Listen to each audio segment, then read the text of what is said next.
I've worked the night shift at dispatch long enough to know most calls start the same. Somebody's scared, or angry, or confused. There's a burst of words, sometimes shouting, sometimes crying. You catch the basics first, location, nature of the emergency, and you go from there. But this call didn't start with words. It started with breathing. Not panic breathing. Not the gasping you get when someone's running from a fight or choking on smoke. This was measured. Slow. Almost too steady. At first I thought it was a butt dial. We get those more than you'd think. People leaning on their phone in their pocket, calling 911 without realizing it. You get a few muffled sounds, then nothing. We usually disconnect after a few seconds. But this one, I don't know, something made me hesitate. I sat there with the headset pressed tight to my ear, listening. The breathing was faint, like it was happening in a far corner of a room, away from the phone. And it didn't waver. Not once. 911, what's your emergency? I said again, a little sharper. No answer. Hello? Can you hear me? The breathing continued. Steady. Calm. I checked the caller ID. Unknown number. Not unusual. But the signal reading was strange. No tower ping. No location coordinates. Just blank space where there should have been data. I signaled to Alex, the guy at the next station, to patch me through to the tracer. Line 3, I mouthed.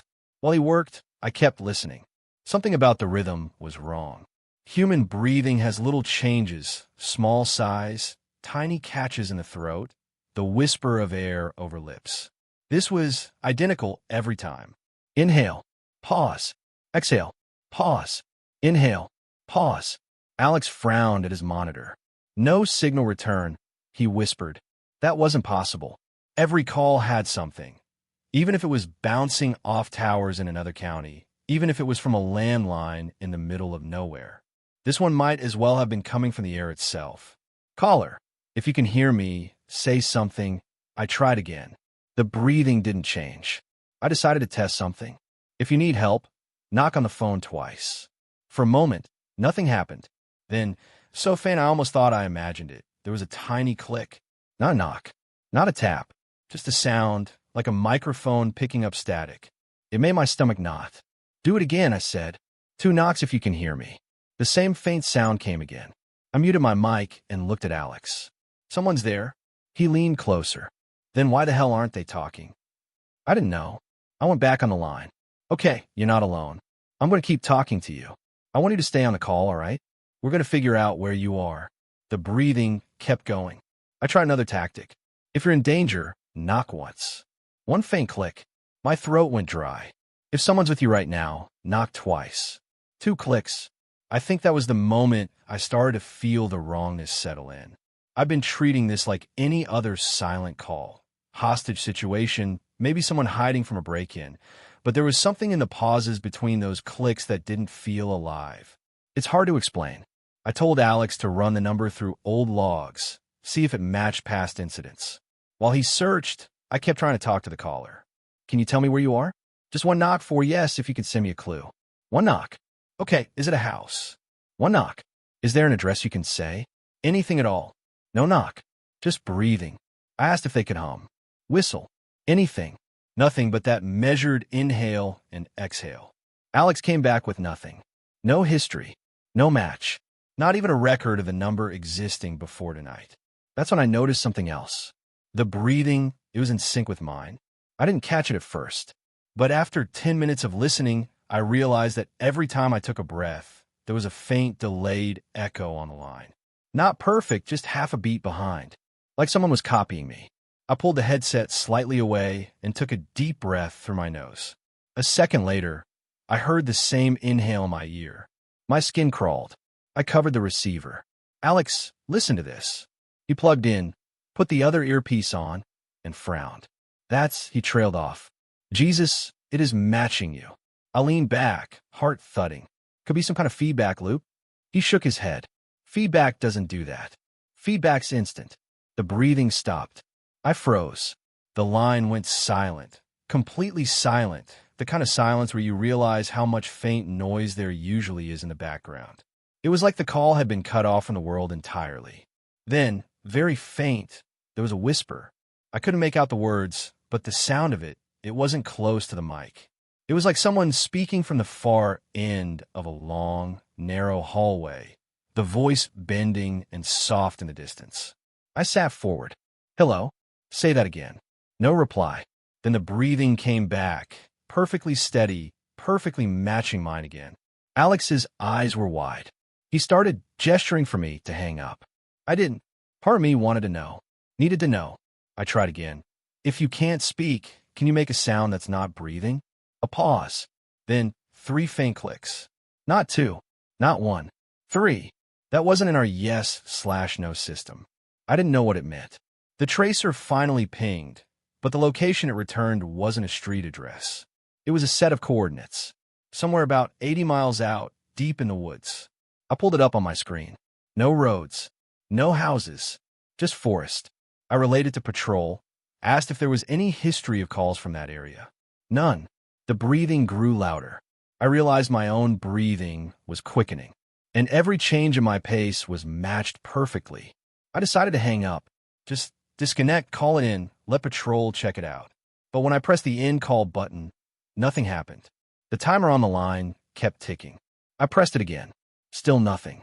Alex reached over, tried manually dropping the line from his station. Nothing. We unplugged my headset entirely. The breathing was still coming through the monitor speaker. That's when the voice finally spoke. Not loud, not clear, just right next to my ear, even though the headset was unplugged. It said my name, and I swear, Salah, it was my voice. The line should have gone dead. It should have dropped the second we yanked the headset out, or at least when Alex killed it from his console. That's how it always works. But it didn't. The call timer kept counting. 32 minutes and 14 seconds. 32 minutes and 15 seconds. 32 minutes and 16 seconds. And the breathing was still there, steady, unhurried, matching mine. I kept telling myself there had to be an explanation. A software glitch. Some rare technical fault that froze the line open. That happens sometimes. Voice lag, echo loops, stray data in the system. But I've been doing this for 8 years, and I'd never seen a call survive being hard disconnected. Alex didn't like it either. He kept glancing between his monitor and me like he was trying to decide if we should call the supervisor. "Try logging out," he said. I did. Closed my profile. Switched to the guest login. The call stayed. Now it wasn't just breathing. Every so often, I'd hear something faint behind it. Too soft to be words, too irregular to be background hum. Like the tail end of a footstep or a chair or leg shifting. The kind of sound you hear when someone's in the same room, but trying not to be noticed. It wasn't constant. It came and went in small bursts, like whoever or whatever was on the line wanted to remind me they were still there. Could be someone playing a recording, Alex said quietly. But he didn't sound convinced. I leaned closer to the monitor speaker, straining to pick out details. It felt wrong. Not just the noise, but the way the air in the room seemed to get heavier when it happened. I could feel my pulse in my neck. I finally muted the line and called over to Marie, our night supervisor. She came over, still chewing a granola bar, and I explained. She looked at the call timer, then at me. 34 minutes? And you're telling me the line's still active after 2 drop attempts? Yes, I said. And it's not just dead air. There's noises. She leaned down, unmuted it, and put her ear close.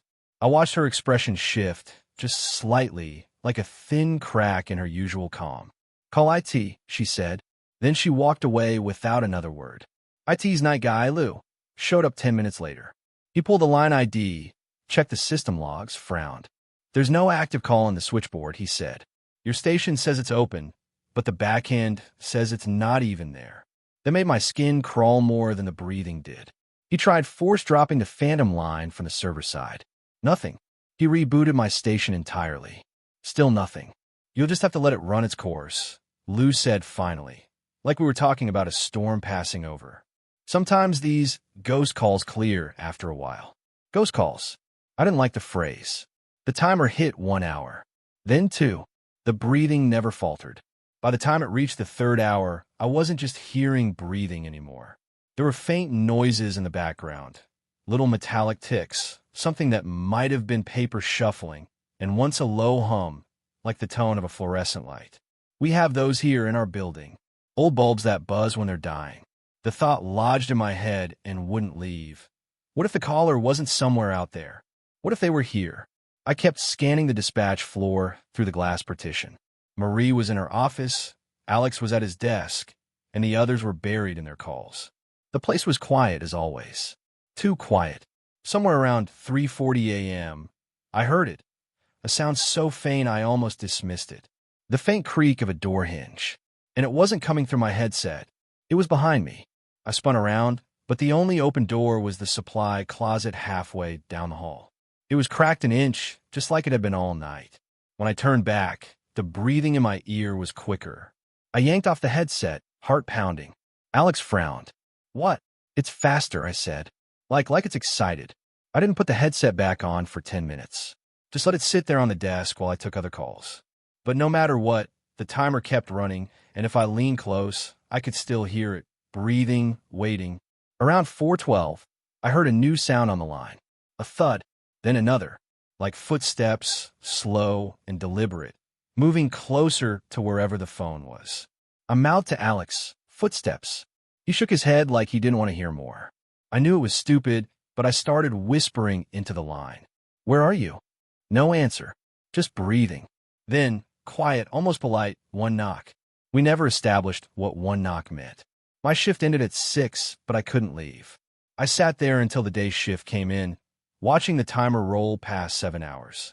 Finally, at 6:14 a.m., the line dropped. No beep, no static, just gone. The system log never recorded the call. But when I shut down my station, the call timer flashed back on my screen for a split second.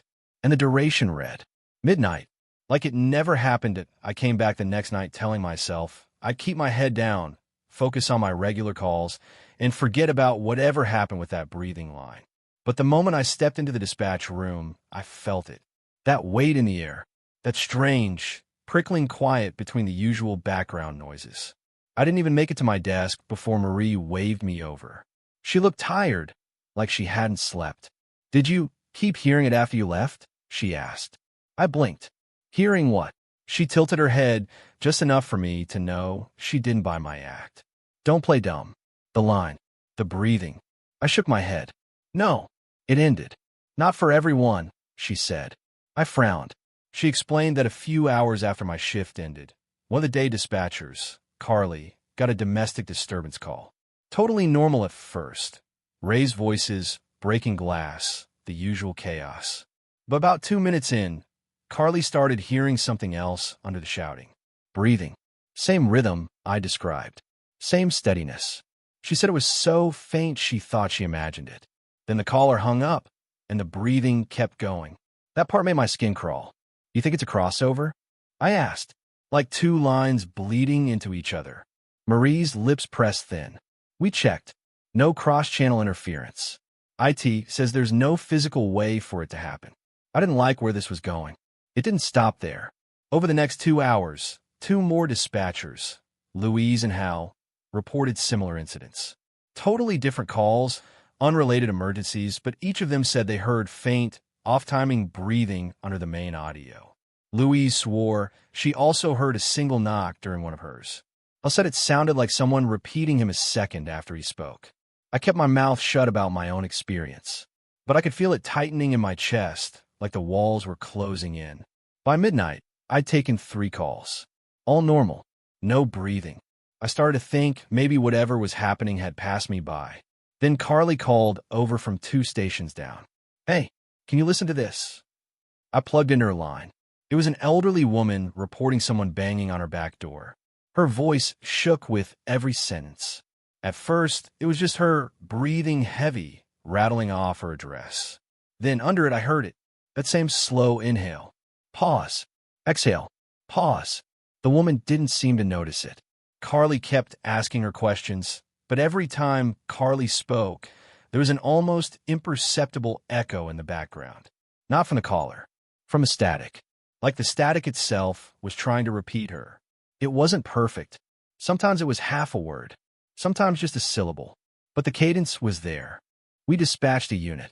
Carly thanked me for confirming what she heard. But neither of us said out loud how much it sounded like her own voice buried in the noise.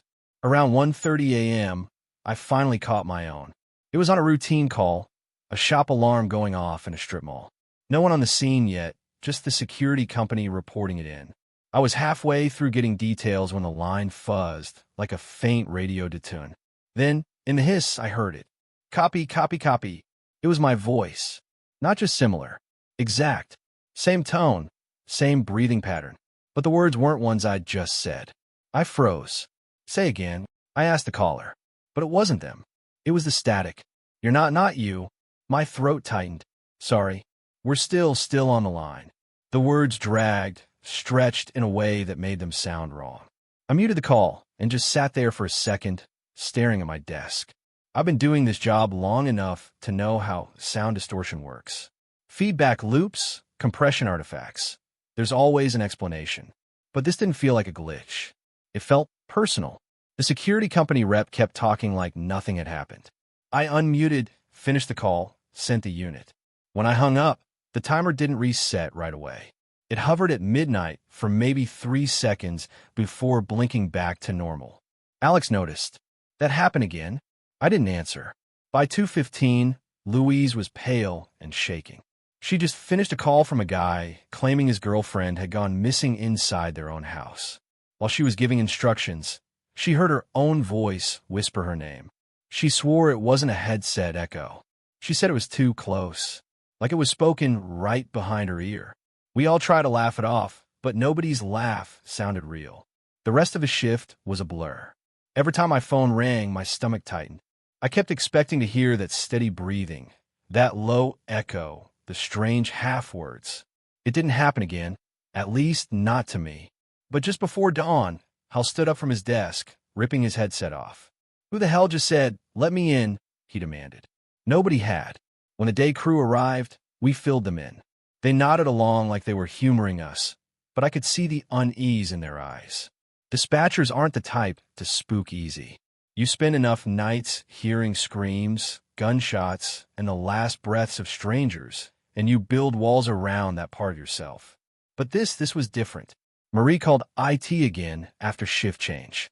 Lou came back, ran diagnostics on every station. All clean. No cross-channel bleed. No unexplained activity logs. Except for one thing. There was a persistent inbound line ID in the system. One that didn't match any active call. It had no number, no origin, no destination. Just a timestamp. It was the same time my breathing call started 2 nights ago. And it was still marked as connected. I didn't expect the trace to actually work. It was supposed to be one of those let's just try it moments, the kind where you're more curious than hopeful, where the tech guys shrug and mutter that it's probably just a glitch in the logs. But when the results came back, everyone went quiet. The number, the origin point. It wasn't just old, it was dead. Line's been disconnected since '98, the telecom rep said, like he was reading off a menu. No surprise in his voice. No concern, just the fact laid bare, as if telling me someone had misplaced a stapler. I remember blinking at the monitor, reading the timestamp over and over. 1998, 27 years, before I even started working here, before some of the younger dispatchers were even born. And yet, that's where the call was coming from. We've been listening to it for days now, or maybe I should say I had. The others got short bursts, little bleed-throughs into unrelated calls, the static stuttering over voices like an old tape warping. But me, I was still on the original connection, the one that never hung up.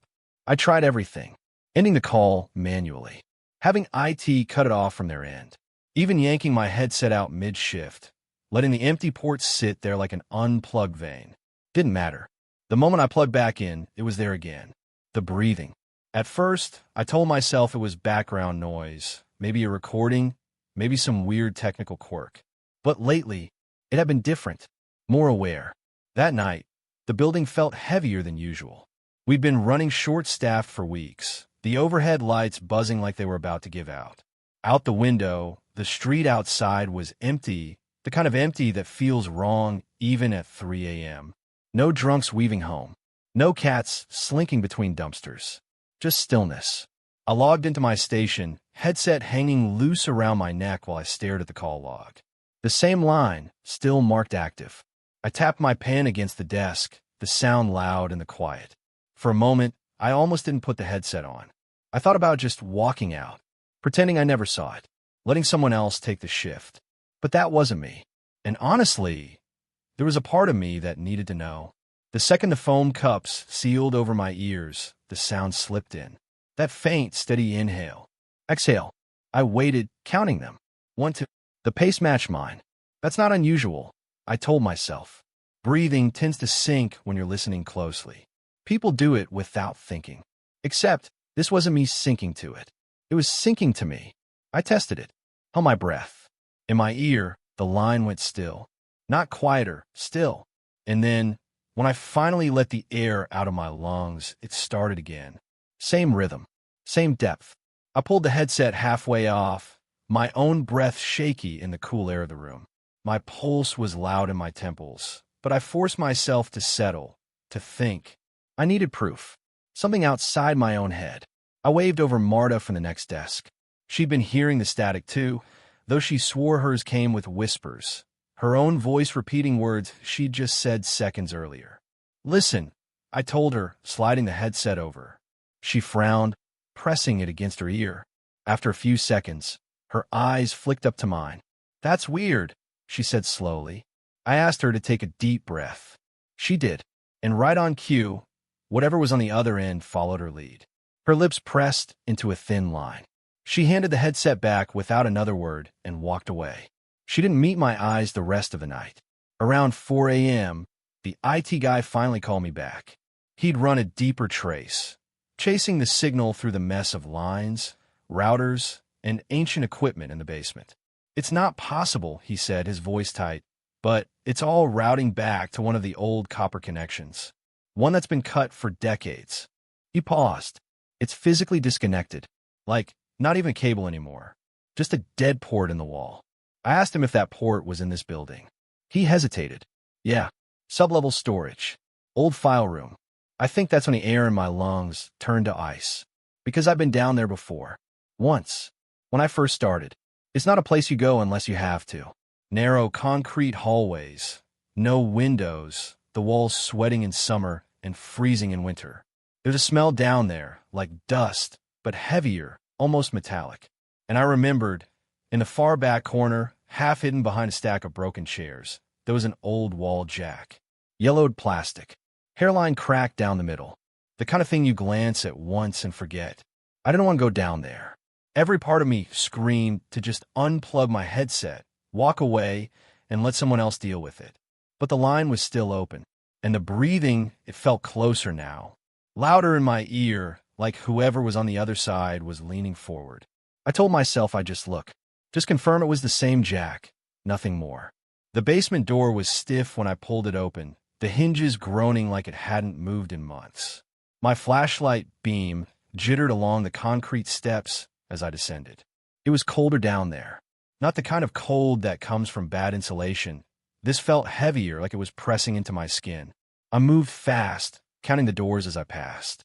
Storage A, Storage B, old records, and finally, sublevel storage. The door was unlocked. That bothered me more than it should have. Inside, the air was thick with dust. My light picked out the shapes of discarded furniture, filing cabinets leaning like drunks in the dark. I wove between them, my shoes crunching grit underfoot. The corner was just as I remembered. Chairs stacked to one side, a shelf sagging under the weight of old binders. And there, the wall jack. Dead. Disconnected. No cable. No light. I crouched down, staring at it. It looked harmless. Ordinary. But in my ear, the breathing was loud. Too loud. My hand shook as I reached up and touched the plastic. It was warm. I yanked my hand back like I'd been burned. And that's when it happened. Through the headset, through that thin coil of wire connecting me to something that shouldn't exist, I heard it. Not just breathing, not just static. A whisper. My name. Drawn out, slow, almost careful. I dropped the headset. It hit the floor with a dull clack, rolling to a stop against my shoe. But the sound didn't stop. It was coming from inside the room. I backed away, my flashlight beam shaking across the walls. Nothing moved. No shadows shifted. but the breathing, now perfectly in sync with mine, was in the air around me, not just in my ear. I didn't remember getting back to my desk. One moment I was in that room, the next I was sitting down, headset hanging from my fingers, my heart trying to punch its way out of my ribs. The line was still active. It's still active. And I've stopped trying to end the call. Because I think if I do, it might not need the phone anymore. The IT was just after 2 a.m. when the call came in. The kind of hour where the station feels hollow, like the air is heavier, slower. Most of the night had been quiet. Just a couple noise complaints, a drunk guy looking for his cat. Nothing that needed more than a quick report. I was fighting off that dangerous, kind of tired, the one where your eyelids get heavy and you start losing track of what's real and what you just dreamed a second ago. When the phone lit up, I remember thinking it looked wrong somehow. The line ID was blank. Not unknown or private, just blank, like it was calling from nowhere. I answered the way I always do, with the practice tone I've used hundreds of times. 911, what's your emergency? The sound that came back wasn't a voice. It was breathing. It was low and shallow at first, almost like whoever it was didn't want to be heard. I leaned closer to the headset, already glancing at my console to see if location data was coming through. It wasn't, just static on the map. Hello, can you tell me where you are? There was a pause. The breathing quickened, not frantic, just urgent. Then a man's voice came through, shaking so badly it sounded like his teeth might be chattering. He's above me. I froze for a second. Sir, can you tell me your location? There was a sound, muffled and strange, like fabric brushing against something hollow. He swallowed hard, and his voice cracked. In the crawl space. He's in the crawl space. I can hear him moving. I could feel my own heartbeat pick up. Crawl space calls aren't common, but when they happen, they usually end with someone finding an animal, or maybe a squatter, worst case. But the way this man said he, there was no question in his mind.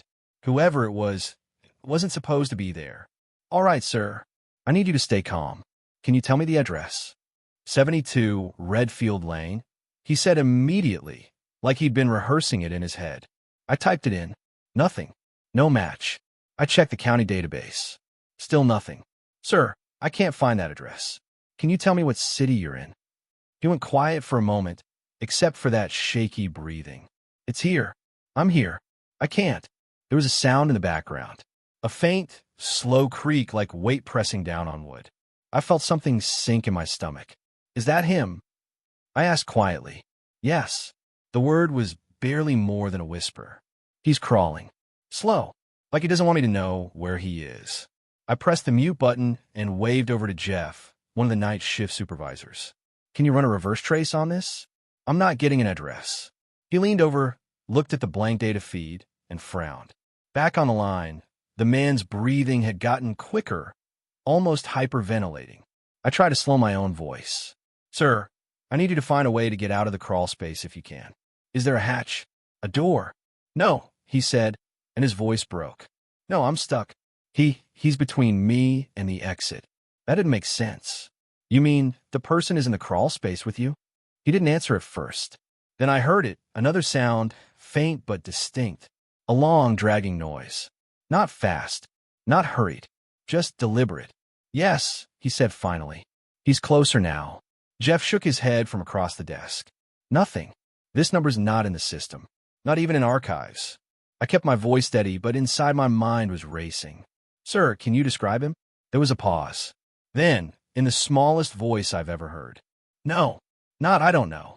Not I can't see. Just no. The dragging sound came again, louder this time. And then something else, a low, what kind of exhale that didn't sound like breathing through a nose or mouth. More like air escaping something it shouldn't. I realized I was holding my breath. Sir, I'm sending help, but I need you to keep talking to me. What's your name? He didn't answer. Instead, he said something that made my skin crawl.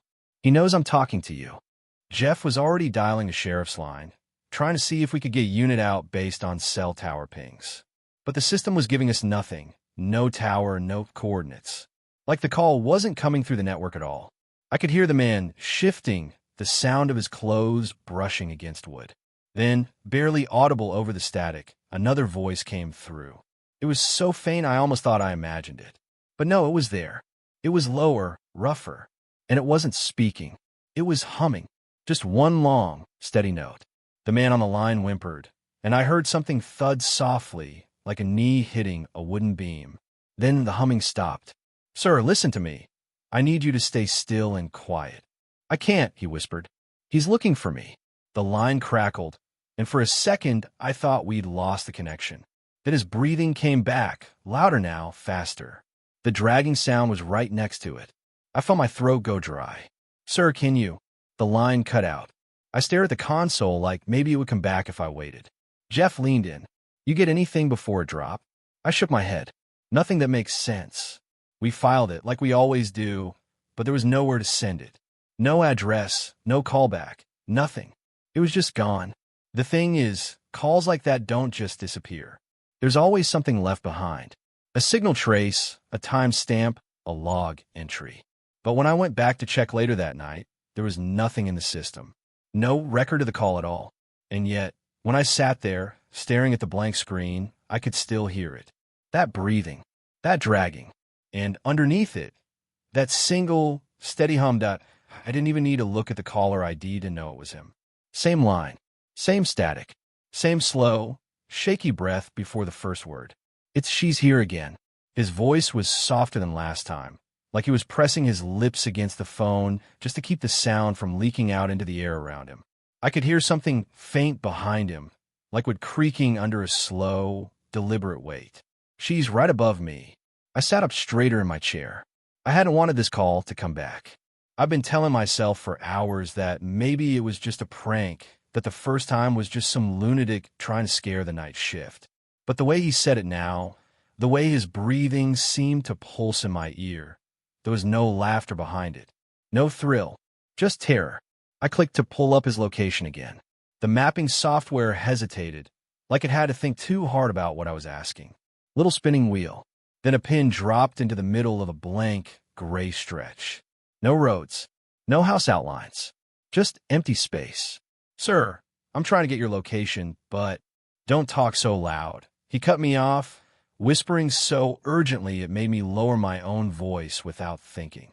"She stops when she hears you." I didn't want to believe him. I didn't want to play along. But in the silence that followed, I heard it too. Faint scratching above him, a slow drag, and then nothing. "She's listening," he whispered again. I stared at the blinking cursor on my system. The pin on my map twitched, literally shifted an inch, and then glitched out entirely, flashing a road name I didn't recognize before resetting to gray again. I tried again, entered the coordinates manually. This time it gave me a spot, but the name of the road blinked between two completely different words, like it couldn't decide which reality it wanted to show me. I took a screenshot before it vanished. "Are you in a house?" "A cabin," I asked quietly. His breath quivered. "Basement. No windows. Only the vent above me." The creak came back, louder this time, like something heavy had shifted its weight. My scalp prickled as he whispered, "She's crawling." I didn't realize I was holding my breath until my headset cord brushed against my arm and made me flinch. "Okay," I said softly. "I'm sending help, but I need you to describe her." "No," he said so quickly it startled me. "You don't say her name. You don't even think it." I wanted to argue. I wanted to keep him talking. But before I could, the scratching sound shifted, sharper now, as if claws or nails were catching against something metal. His breathing grew shorter, quicker. She's right above the vent," he breathed. I could almost picture it, a rusted metal grate in the ceiling, dust sifting down as something pressed against it from the other side. The pin on my screen appeared again. This time, it landed in the middle of a neighborhood that didn't exist on our system. The houses were drawn in like a child's sketch, pale outlines, no labels. The streets curve in shapes that didn't match any grid. When I tried to zoom in, the whole map blinked and reset. "Sir, I think you need to—" "Shoo," he hissed. "Don't." Then it happened, the softest sound I've ever heard on a call, but one that sent ice straight through me. The gentle, muffled click of a vent grate being shifted in its frame. "She's lowering her hand," he whispered. And then nothing. No scratching, no creak, just silence, so deep I thought maybe the call had dropped. But then I realized I could still hear him breathing. And underneath it, I swear to God, I heard his second breath. Not behind him, not across the room, perfectly in sync with mine. My own headset felt suddenly heavy, like I needed to take it off, like maybe the line between me and him wasn't as clean as it should be. "Don't move," I said, though my own voice felt far away. "Stay absolutely still." "I can't see her face," he murmured, almost crying now. "It's just hair, long hanging through the vent." The map tried to reload again. Only this time, for half a second, it showed my own address. My own street. Then it was gone. I sat frozen, watching the gray screen blink. My headset was so quiet, I could hear the faint hum of the building's fluorescent lights over my desk. "Sir, you said she's right above you?" "Yes." His whisper broke into a sob. "She's waiting for me to look." Every instinct told me to end the call, but I didn't. I kept the line open, even when the map began showing impossible coordinates. The middle of rivers, empty fields, old cemeteries, flashing between them like it was shuffling cards. And then the sound came back. Not crawling, not scratching. Something worse. The creak of the floorboards above him. But now they were in rhythm. "Step, step, step." "She's moving toward the stairs," he breathed. I almost told him to run. But before I could, the line went dead. The disconnect tone didn't play.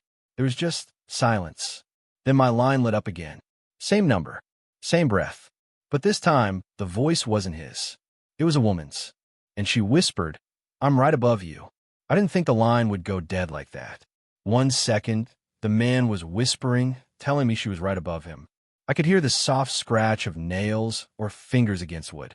And then, nothing. Not even a click. Just an absence. The kind of silence that feels heavy, like something's pressing on your ears. I sat there for a moment, my hand still on the headset, like if I didn't move, I could will the sound back. But it didn't come.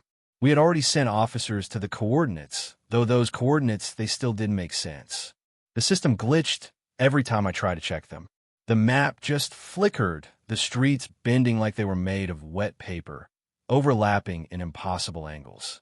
But when I pulled back far enough, there was a pin. A blinking red dot in an empty stretch of gray. No street names. No landmarks. Just nothing. That's where we sent them. I stayed on the line, even though it was dead. Old habit, maybe. You don't hang up on someone who might still be alive. The radio crackled after a while. Officer Reeves's voice came through, low and steady like always. "We're on scene." Scene. I stared at the map. There wasn't supposed to be anything there. I pressed the button. Reeves confirmed the location. "Confirmed," he said. "Looks like an old property. Not on GPS boarded up. No lights." I pulled my chair closer to the monitor. "Describe it." He took a breath. 2 stories. Peeling paint. Porch sagging. Every window's nailed shut. Doesn't look lived in. I didn't say anything. He added, "Front doors chained from the outside."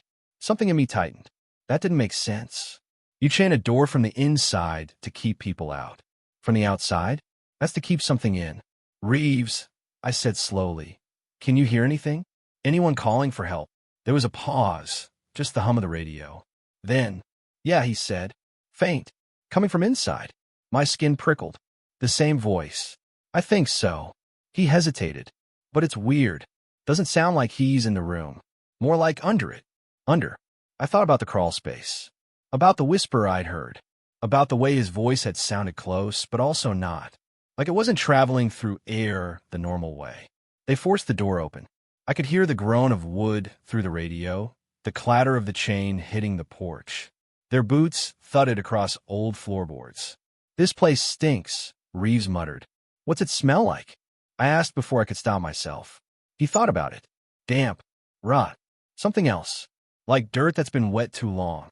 The kind of smell that clings to you. The kind that makes you feel like you've already breathed something you shouldn't.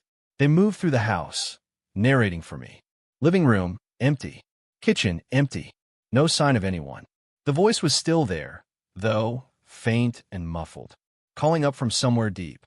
They found the trapdoor in the hallway.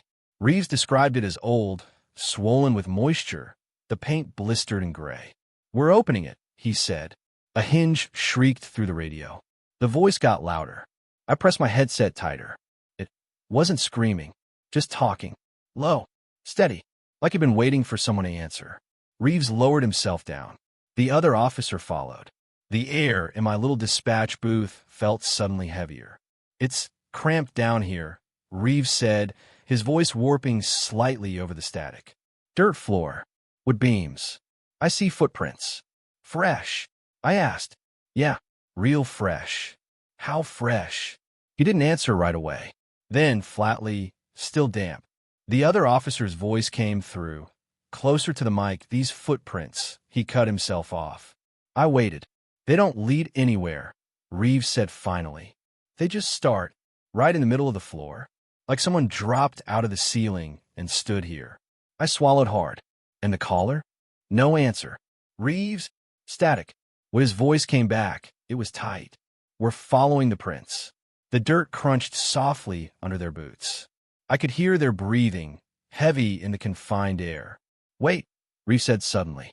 The radio went dead, quiet except for a faint sound. Not talking, not breathing. Something else. A shuffle, a drag, wood shifting somewhere above them. "She's here," Reeves whispered. The line crackled in my ear. "Where?" I asked. He didn't answer right away. Then, right above us. It was the exact same thing the caller had said. The same words. Same tone. I pulled up the coordinates again. The map flickered harder this time. Whole streets bending. Names melting into unreadable shapes. And then, for a split second, I saw it, another room in the blueprint. One that shouldn't be there. Off the hallway, above the crawl space. A room that didn't exist on the plans. "The print stop here," Reeves said. "There's a wall, but it sounds hollow." I told them about the extra room. They tested the wall. Hollow thuds, and the scrape of metal as they pried at it. When it gave, it wasn't a door behind the wall. It was more boards, stacked and nailed, layer after layer, like someone really didn't want them getting through. They worked at it. Nails squealed, wood splintered, and then a gust of air, heavy and wet, poured through the hole. Reeves coughed. The other officer swore. "Footprints," Reeves said. "Smaller ones, leading into the dark." I gripped the mic. "Do you see him?"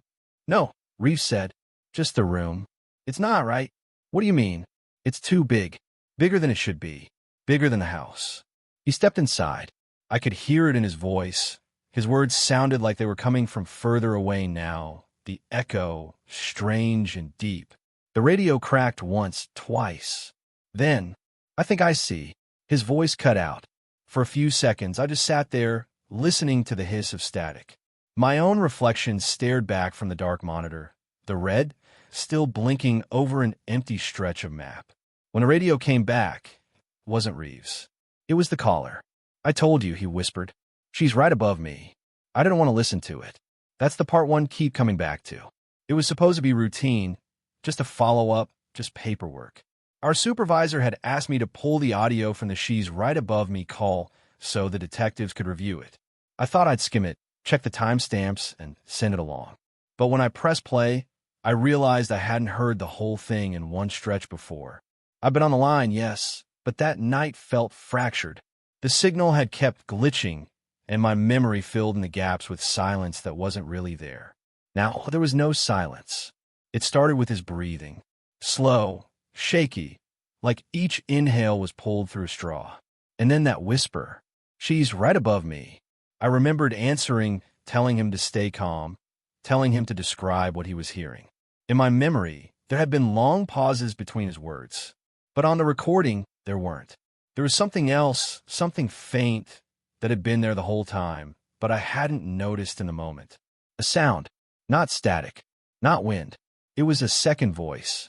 At first, I thought it was just bleed through from the line, maybe my own voice echoing back from a speaker. But then it did something that froze me in place. It spoke with him. Not after, not before, with. Every single word he said, every shaky breath, there it was. Right in sync, but not the same. I rewound it, pressed my headphones tighter. When he whispered, "I can hear her moving," the other voice whispered too.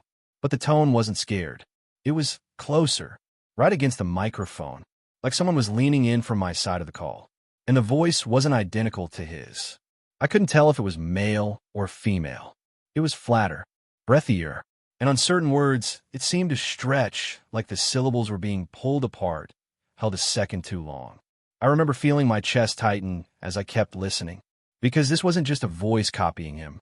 It was prompting him.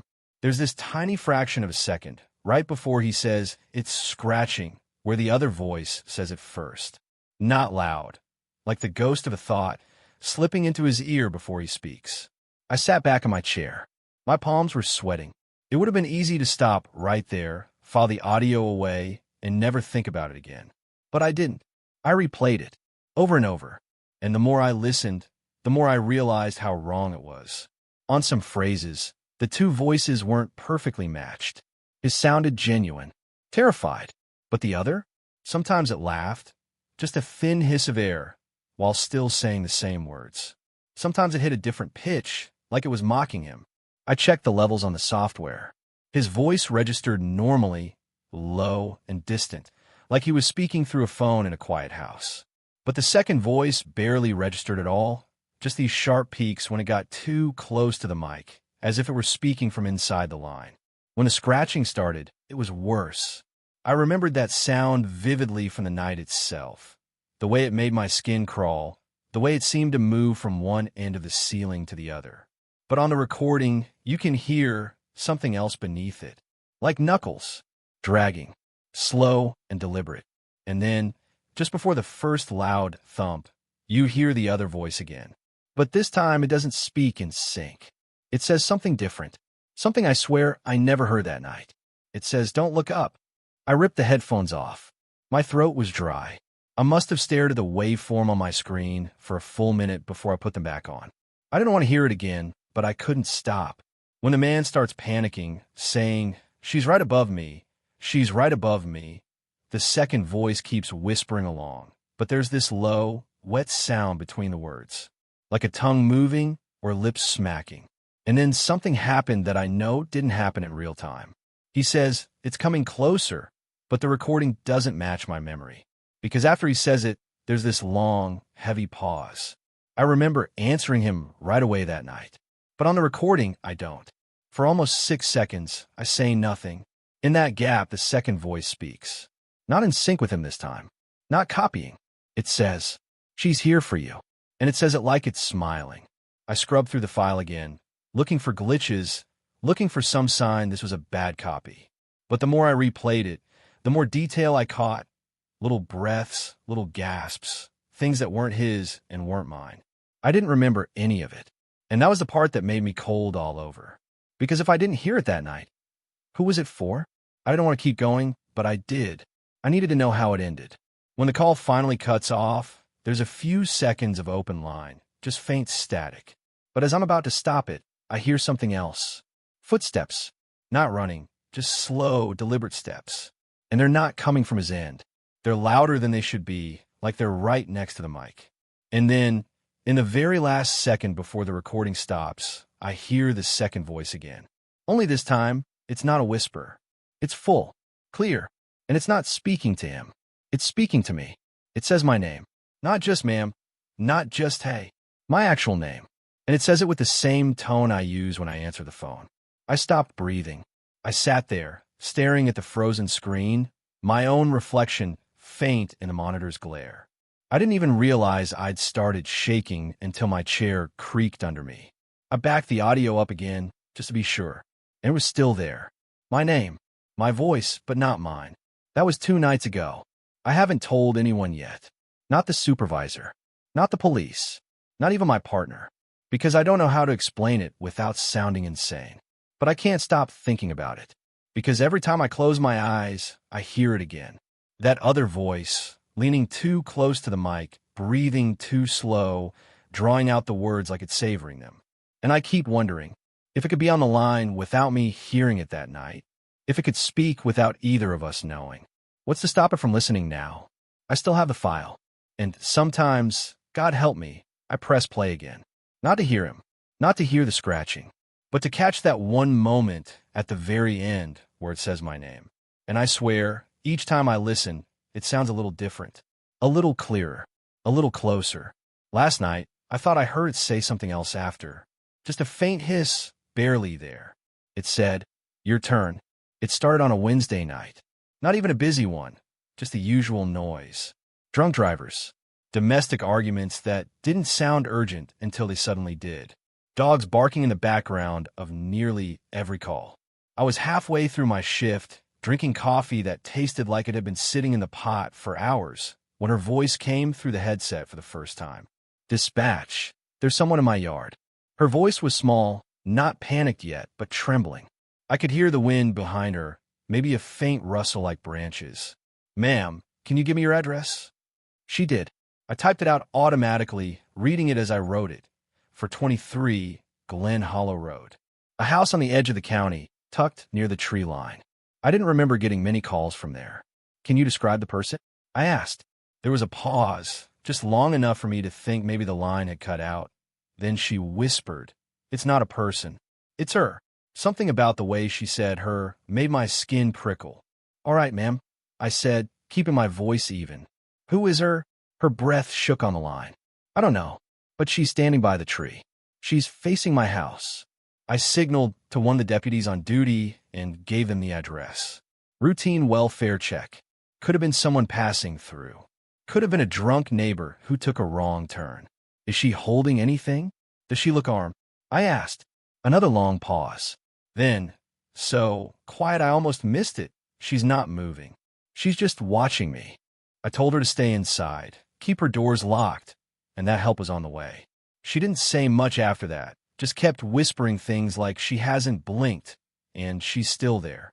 The deputy checked in about 15 minutes later. "Nobody's here," he said, a little out of breath. We walked the whole property. No footprints in the snow except the homeowners. I relayed the message, expecting relief on her end. Instead, she went silent for a good 5 seconds, then whispered, "She's still there." My stomach tightened. I asked the deputy to hold while I asked the woman if she could still see her. "Yes," she said. "She's closer now." That made the deputy turn around and check again. I stayed on the line, trying to keep her talking, but she wouldn't answer my questions anymore. Just kept whispering the same words over and over. "She's closer." By the time the deputy got back to the porch, she was crying quietly. He didn't see anyone. He even looked through her back windows and into the yard. Nothing. He cleared the call. I didn't argue. But the weird part? She called again the next night. Same voice. Same address. "She's back," she whispered. This time, there was no wind in the background. No rustling. It was dead silent except for her breathing. "She's by the shed now," the woman said. "You can't let her get closer." I dispatched a car again. The deputy, different one this time, reported no one there. No tracks, no sign of trespassing. "She's closer," the woman insisted again after they left. "She's moving when I'm not looking." I didn't know what to say to that. Over the next week, she called every night. Always around midnight. Always whispering. "She's by the fence. She's at the edge of the porch. She's almost at the window." And every single time, police found nothing. I started to recognize the tone in her voice. Not just fear, but resignation, like she'd already decided no one was going to help her. One night, I asked, "Why don't you leave the house? Go to a friend's?" She was silent for a long time, then said, "Because she'd follow me." I didn't ask how she knew that. I didn't want to.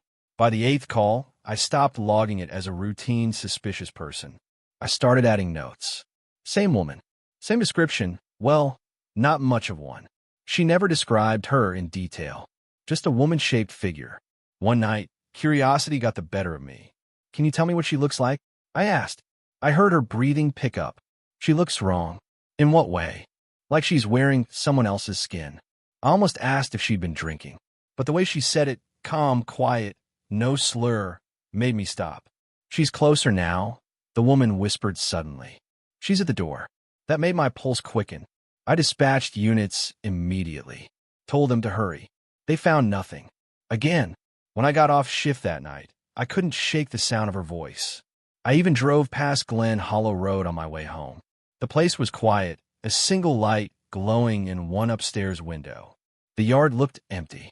But I swear, as I slowed near the edge of the property, I saw a shadow by the shed. Tall, still, facing the house. I told myself it was nothing, just the dark playing tricks. But the next night, she called again. And this time, I thought I heard something on the line. A faint noise behind her voice. Not the wind. Not static. It was like someone else breathing. When I picked up her call again that night, I already knew the sound of her breathing. It's strange how quickly you learn those details. Small, invisible fingerprints people leave on the line. I've been a dispatcher for almost 6 years. 6 years of voices I've never met. Some came to me sobbing, some laughing from relief, some so broken that words cracked apart in their mouths. And then there was her, the woman who kept calling about the figure in her yard. By the time that second night rolled around, her voice wasn't just familiar, it was under my skin. I'd gone home after her first report still hearing it, like it had sunk into the lining of my ears. She'd said, "She's moving closer." And the way she said it, not hysterical, not panic, just steady. That steady fear that comes when you know you're not imagining something. Now it was past midnight again. The quiet hours. The empty hours. My console bathed in the glow of blue and green light. The hum of electronics filling the space like a second kind of silence. The phone line blinked. Same number. Same name. I didn't even say the usual greeting. I just pressed the button and said, "Ma'am." Her voice came back, whispering my name like she'd been waiting for me. "She's back." I asked where, but she was already ahead of me. In the yard. But closer now. "She's by the fence." I started typing, opening the incident log, sending a unit. My fingers moved on instinct, but my eyes stayed locked on the waveform that danced whenever she spoke. "Can you describe her again?" I asked. There was a pause. Then, "I don't think I need to." I frowned. "Why?" Her breathing had changed, faster but quiet, like she didn't want the other person to hear. "Because you remember." "I can tell you do." And she was right. I did. The shape she described the night before. Tall, still, wearing something dark that didn't catch the light. She'd never set a face. She'd never set eyes. And maybe that's what had made it worse. "Officers are on their way," I said, but my voice felt small. She stayed on the line. The seconds stretched. The only sound was her faint breathing and, every so often, the rustle of what I guessed was her curtain. "She's not moving," she murmured. "I think she's looking at me." I glanced at the map feed. The nearest unit was still minutes away. I told her to stay on the line, keep the doors locked, stay somewhere with a clear exit. That's when her voice dropped lower. "She's not outside anymore." I froze. "What do you mean?" "She's," a sharp inhale. "Inside." I sat straighter in my chair, heartbeat climbing. "Ow, inside where?" "My house." "She's in my house." Her voice broke into fragments then, not from crying but from trying to keep it down. I heard the shuffle of movement. A faint click like a door hinge. "Ma'am, where are you right now?" I said, faster than I meant to. But then the sound changed. There was no more breathing. Just this hollow stillness. And then nothing. The line cut. The call timer froze at 2 minutes and 28 seconds. I sat there staring at it, feeling the hum of the equipment in my bones. I tried to redial. Nothing. No signal. The responding officers reached her address 4 minutes later. They reported no signs of forced entry. No figure. No caller. Her house was dark, doors locked from the inside. Empty. They did a sweep, checked the yard, the fence, the street. No footprints. When they asked me if she'd seemed normal on the phone, I didn't know how to answer. She hadn't sounded normal, but she hadn't sounded gone, either. It was like she'd been halfway in a place I couldn't follow. And that was the thing that stuck with me. Because in a moment before the line cut, just before she said she saw her inside, I'd heard something faint, almost buried under her voice. A second voice. Not loud enough to make out words, but close enough that it didn't belong on her end of the yard. Close enough that it didn't sound like it was in her house, either. It sounded right beside her, like it was speaking into the phone from somewhere much closer than she was. The rest of the shift passed in that warped way time passes when you've been rattled, slow and fast at the same time. I kept expecting her number to flash again. Kept expecting her voice to slip back onto the line like it never left. It didn't. When I clocked out that morning, the air outside felt heavier than it should have been. I went home, lay down, but couldn't sleep. Every time I closed my eyes, I saw the map of her street, that blinking cursor marking her address. And behind it, a black shape by a fence. The next night, I brought coffee, thinking it might shake off the exhaustion. It didn't. If anything, it made me sharper, more aware of the quiet in the room. My supervisor noticed me staring at the call history too often. I told him I was fine. He didn't push. Just after 1 a.m., I pulled up the archived recording from her first call, half hoping I'd imagine that second voice. The audio began with my own voice, flat and procedural. Then hers, describing the figure. I listened closely, headphones pressing hard against my ears. The hiss of the line, the faint wind from outside her house. And then, there it was. Faint, breathy, almost in rhythm with her own words. Like it was speaking with her, but not to me. I leaned closer, turning up the volume until the hiss became a roar in my ears. It didn't sound like a man. It didn't sound like a woman, either. It sounded neutral, cold, and what unsettled me most, it was closer to the microphone than she was, which shouldn't be possible, because if it was closer to the microphone, it wasn't standing in her yard. It wasn't even in her house. It was on the line. That night, I didn't sleep at all. Every sound in my apartment felt too close. My phone on the nightstand seemed louder than usual when it buzzed. By the fourth night, I convinced myself she'd never call again, that she'd either left or something else. But when the phone rang just after midnight and I saw her number, my stomach dropped. I answered fast. "Ma'am." Her voice was different this time. Quieter. Not shaky, but resigned. "She's at the window." I started typing, flagging units again. "Is it the same woman you've been seeing?" A pause. "No." I froze. "No, it's not her anymore. It's me." The hair on my arms prickled. "What do you mean it's you?" "In the glass," she said. "She's wearing my face." My mouth went dry. I told her to step away from the window, but she didn't respond to that. Instead, she asked me something I still don't know how to answer. "Do you see her too?" Before I could respond, the line filled with static, loud, alive, like it was breathing. And in that noise, faint but sharp, I heard two voices in sync. Hers, and the other one. Repeating my name. It was just after 2 a.m. when the phone lit up again. Not the same number as before. Not even the same side of the city. The voice that answered was a man's, low, quiet, and so tense that I could hear every breath he tried to hold back. He didn't even say hello. His first words were, "There's a woman in my yard." I remember glancing at the screen to confirm the address, my fingers already reaching for the notepad. The street name was one I recognized, clear across town from the last call. Nearly 8 miles away. "Can you describe her?" I asked, and my voice came out steady, but my stomach tightened because I already knew what he was going to say. "She's standing by the tree line," he whispered. "She's not moving, just looking up at my house. Smiling." The way he said smiling made my skin crawl. "Can you see what she's wearing?" I asked.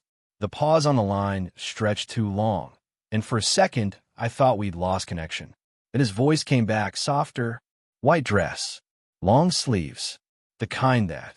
He cut himself off, like finishing the thought was dangerous. "The kind that hangs too loose." It was the same. Same description the woman from last night had given. Same strange detail about the sleeves. Same frozen posture. Except this was a different neighborhood. Different person seeing her. I wrote everything down, fighting the urge to tell him about the other call. Dispatch protocol doesn't allow us to share details like that. It can escalate panic. And besides, part of me didn't want to believe this was connected. But then he added something. "She's looking right at me," he said, and his voice cracked.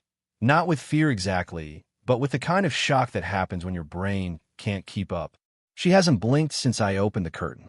I heard the faint sound of wind through the receiver, leaves brushing against each other. But underneath that, something else, like a faint hum. I asked him how long she'd been there. "I woke up 15 minutes ago to use the bathroom," he said. "Saw her through the window. I thought maybe she was drunk, lost, something like that. But she's not moving." And another pause. "She's holding something in her left hand. Looks like a hairbrush." I felt my chest tighten. The woman last night had said the same thing.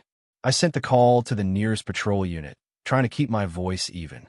He was still whispering when I told him officers were on the way. "Okay," he said, and then, almost to himself, "She's not looking at me anymore." The shift in his tone sent a cold rush down my back.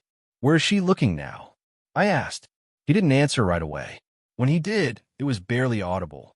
My neighbor's window. Something in my gut told me to ask if the neighbor was home. He said yes, an older couple who usually stayed up late watching TV.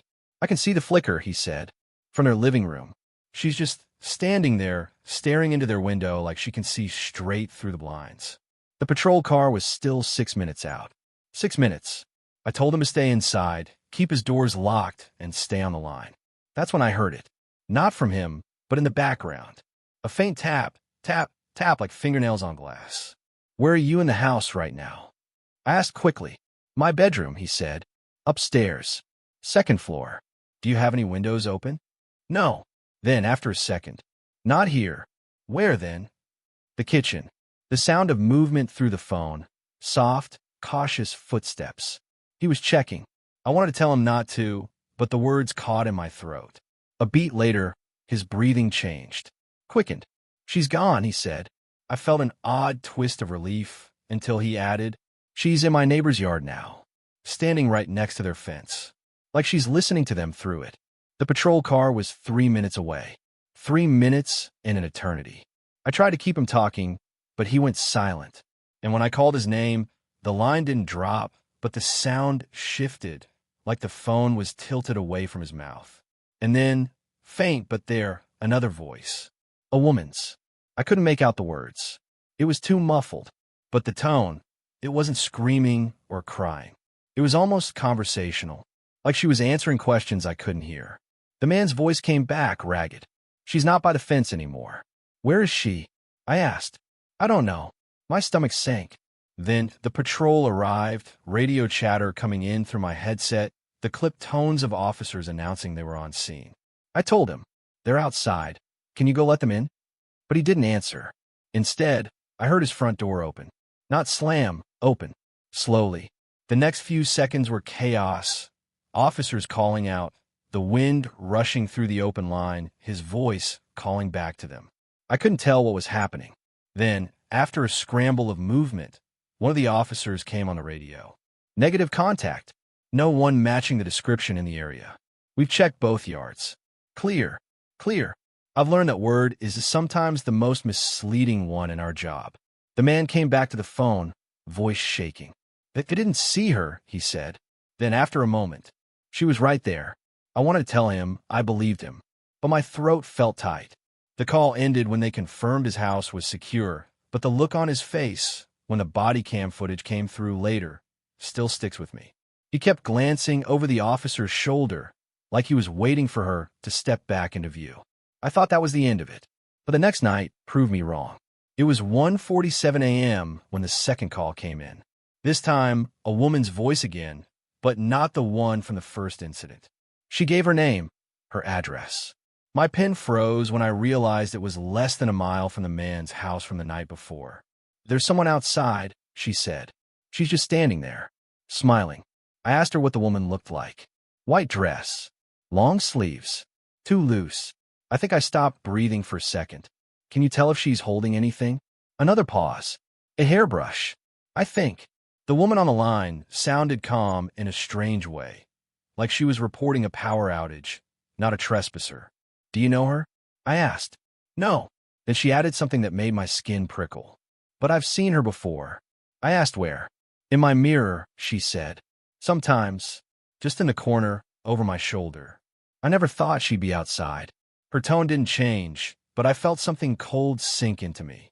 I dispatched officers immediately, but as I kept her talking, she started to describe something else, something that didn't fit with the others. She's not alone, the caller said. That stopped me. What do you mean? She's standing next to me. For a heartbeat, I thought she meant inside, that she was physically in the house. But her voice stayed even, and she continued. In the glass. My kitchen window reflects the yard. In the glass, she's right beside me. But when I turn, her breath hitched. She's still in the yard.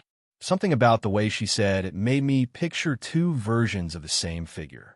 One outside, still and silent. One inside, inches away. The officers arrived 5 minutes later. Same result. No sign of her. 2 nights. 2 different callers. Same woman. Same smile. Same hairbrush. And here's the thing. Both of them, when interviewed separately, said the same last detail. She didn't walk away, they each said. She just wasn't there anymore. No one saw her leave. And I can't shake this thought that maybe she never left at all. I was the only one left in the building. It was that dead stretch of night where the world feels hollow, like it's already given up trying to pretend it's alive. The radio chatter had died down, the phones had stopped, and all I could hear was the faint hum of the fluorescent lights overhead. It was the same sound I'd been hearing for years, but tonight it felt wrong. Too steady, too constant. I leaned back in my chair, rubbing my eyes. My shift had been long, longer than usual. The others had already left an hour ago, leaving me to finish the final logs and lock up. The security lights in the hall had already kicked in, casting that pale yellow glow over the tiled floor. I told myself I wasn't thinking about the calls earlier, but I was. The first man's voice, sharp and trembling. She's inside, and then nothing. Then hours later, the other voice, different, but describing her exactly the same. Across town. Same clothes. Same smile. I'd heard a lot of strange coincidences working here, but this wasn't a coincidence. I knew that. I shook it off and turned back to the terminal, typing the last of the shift notes. My hands felt stiff on the keyboard, like they didn't want to move. My mind kept drifting to the parking lot outside. It was stupid. I had no reason to even think about the parking lot, but I couldn't stop picturing it. The glass booth we work in sits right at the edge of the lot. It's not a real booth, just a squared-off section of the building with big glass windows on three sides, so dispatchers can see emergency vehicles pull in. From my desk, I had a perfect, uninterrupted view of the rows of spaces stretching out under the dim security lamps. I didn't want to look, but I did. At first, there was nothing, just the empty asphalt, faintly wet from earlier rain. My reflection in the window looked ghostly under the office lights. I caught myself leaning forward, squinting into the darkness, like I was expecting to see something. And then I did. A shape, not moving, standing in the far corner of the lot.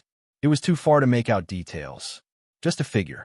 I blinked hard, leaned forward again, and for a second I thought it might be a trick of the light, a shadow from the lamppost, maybe. But no, it was a person. They were facing me. I stayed there, frozen in my chair.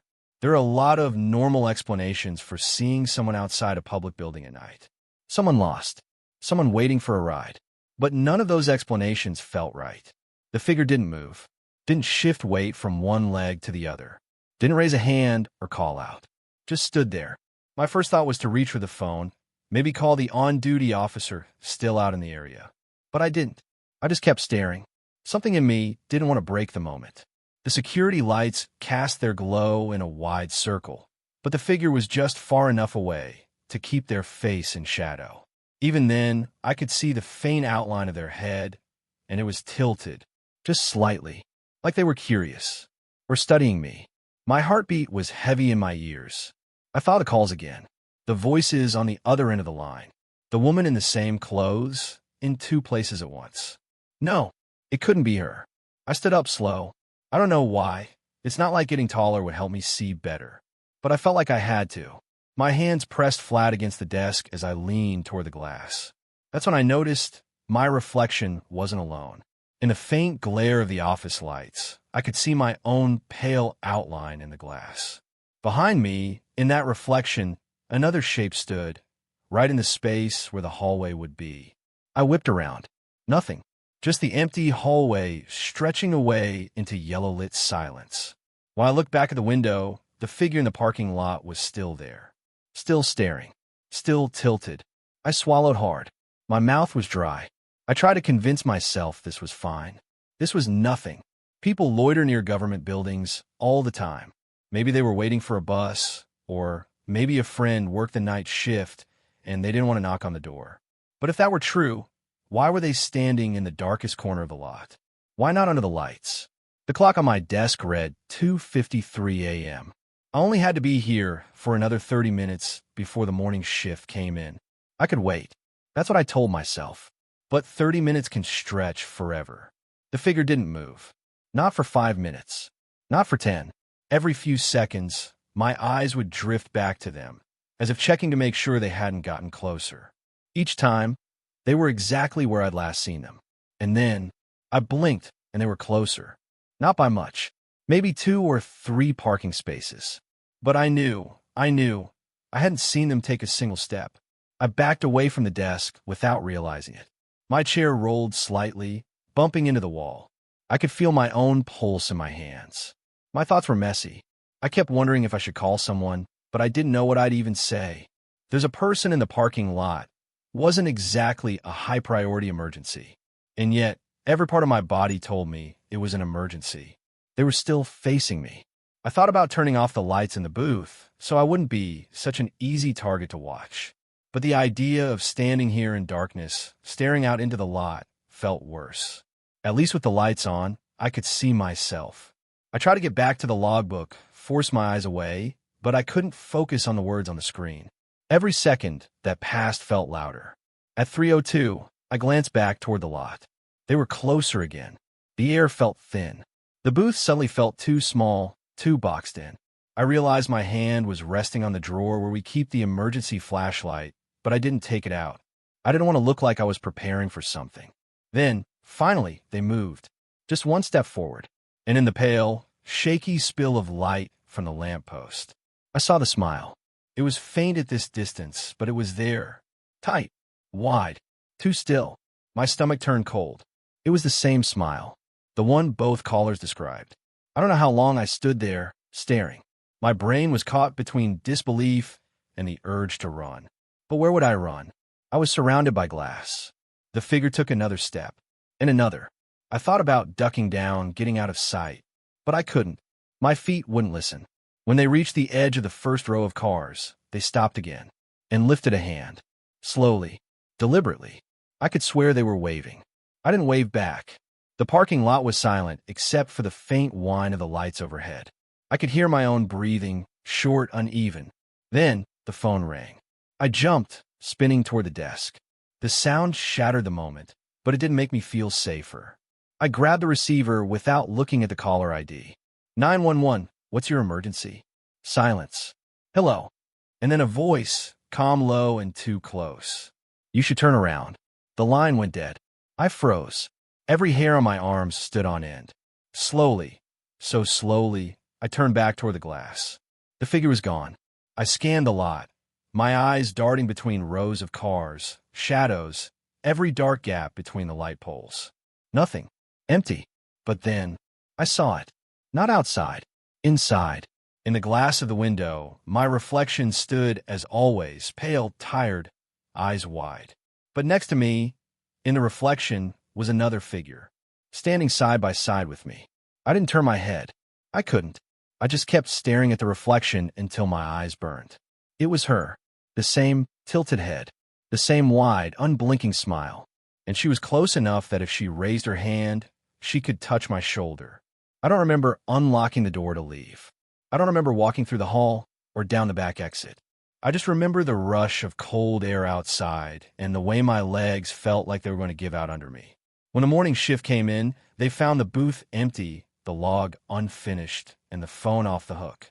I never went back. That IT started like most rural calls do.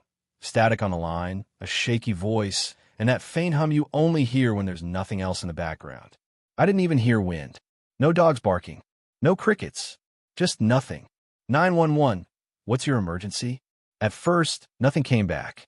A muffled click, like someone covering the receiver with their hand. Then breathing. Not calm breathing. The kind that's pulled in too fast, like someone's been running, but is trying not to make noise. HLO, he said. Sir, what's going on? Are you in danger?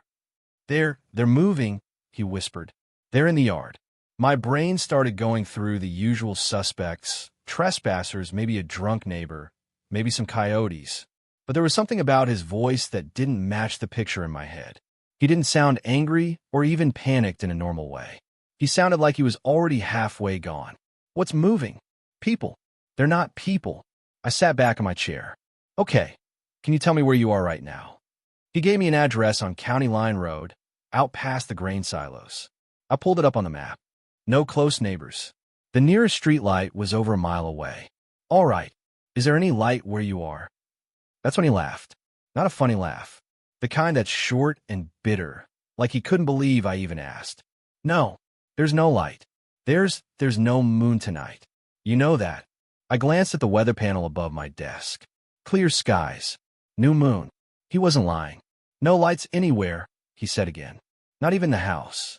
The power's out. Everything's out. And they're in it. Sir, who's in it? He didn't answer right away. I heard him shifting the phone, like he was moving to a window. There in the dark. The line crackled. I realized I was pressing my headset tighter against my ear without meaning to. Are you inside, sir? Are your doors locked? They're not trying to come inside, he said. Not yet. Okay, stay on the line. I'm sending a deputy your way. Don't, he snapped. Don't send anyone here. That made the hair on my arms rise. Why not? They'll see him too. Ooh, they'll see the shadows. I motioned to the other dispatcher on shift to get an officer moving anyway. Something was wrong. More wrong than usual for this part of the county. Sir, are you saying there's more than one person out there? He let out a shaky breath. You don't get it. It's not people. He stopped. A deep silence stretched out, and then, faint, I heard him whisper something under his breath. It didn't even sound like English at first. Just syllables falling out of his mouth like he was praying. Sir, I need you to stay with me. They're closer now, he said. They don't move when I look at them. Only when it's dark. Are you armed? I asked. Another pause. Then, flatly, no point. The deputy was still 10 minutes out. What do they look like? I pressed. He swallowed audibly. Like the places light can't reach. But thicker and taller. I started typing the description into the CAD system, but I hesitated. I couldn't even write it the way he said it without feeling stupid. They stand still, he went on. They don't breathe. They just lean toward me like they're listening. Listening to what? He didn't answer. I could hear him moving away from the window. Floorboards creaked under his weight. They're all over the yard, he whispered. But there's one closer. At the fence. It's smiling. I froze. You said they're shadows. How can you see it smiling? He hesitated. Because it's smiling in my head. The line dropped into static again, but I could still hear faint sounds, his breathing, the occasional click like he was shifting his grip on the phone. Sir, I need you to focus. Can you get to a room with a lock on the door? Somewhere with no windows. No. Why not? They'll be in there too. The hairs on my neck prickled. He said it like it was obvious, like I should have known. I kept my voice calm. The deputy's almost there. They won't see them, he said again. Nobody ever sees them. Not until the lights go out. The line went dead quiet. Sir, I heard something then. Not him, something else. It was faint, like static mixed with the sound you get when wind pushes through tall grass. Only there was no wind tonight. No crickets. No dogs. Sir, are you still with me? The phone shifted. He was breathing harder now. They're moving. How many? I asked. He made a sound in the back of his throat, almost like he was gagging on the answer. All of them. I felt my stomach knot up. The deputy's unit number lit up on my screen. He'd arrived on County Line. I told him to approach with caution, but the caller believed there were multiple subjects on the property. The man on the line spoke again, but his voice had gone quiet. So quiet I had to press the headset hard against my ear. They're closer, he said. Every time I blink, they're closer. The deputy's radio came in over my other ear. Dispatch. I'm not seeing anything in the yard. No movement. I didn't tell the caller that. They're right in front of the window now, the man whispered. Leaning. Their faces are wrong. The deputy's voice again. Dispatch. The house looks dark. I'm gonna knock. No, the man shouted suddenly. The volume made me flinch. They'll follow him back to his car, he said. They'll follow him home. I had to mute my mic for a second. I didn't want him to hear the way my breathing was starting to match his. The deputy knocked on the door. I could hear it through the open line, with the caller, 3 dull thuds on wood. But the caller wasn't near the door. They're inside now, he whispered. Where? They're standing next to me. My skin went cold. The deputy keyed his mic. Dispatch. I'm not getting any answer. Do you want me to force entry? I didn't even know what to say. I looked over at my partner. She was staring at her own screen, listening to the same feed. Her eyes were wide. Before I could respond, the line with the caller went heavy, like the air itself had weight. There was no breathing anymore. No sound of him moving. Then, slowly, I heard him speak. But it didn't sound like the same man. They're looking at you now. I didn't move. On the deputy's channel, there was a burst of static and then, "Dispatch, I'm going inside." The caller's line clicked once, twice, and then went dead. When the deputy came back on, his voice was different. Shaky. "Dispatch, house is empty. No one here." I asked about the phone. "Found it on the floor," he said. "Still warm. But power's out. Everywhere. Not just this house. Whole road's dark." We filed it like any other missing person call. But I keep thinking about what he said, about how they move only when it's dark. And the next night, when I drove home, I realized something. It was another moonless night. My porch light was out. Street lamps too. And halfway down my driveway, there was a patch of darkness that didn't look like the rest of the dark. Taller, leaning that I thought it was just another power outage. When you've worked dispatch as long as I have, you start keeping a mental list of the most common calls. Drunk fights, domestic disputes, heart attacks, small-town boredom turning dangerous. Out here, in the stretches past County Line Road, the power goes out more often than it should. People get restless in the dark. But this one wasn't like the others. It started not long after that first call. The man screaming about shadows and a blackout. I sent 2 units right away.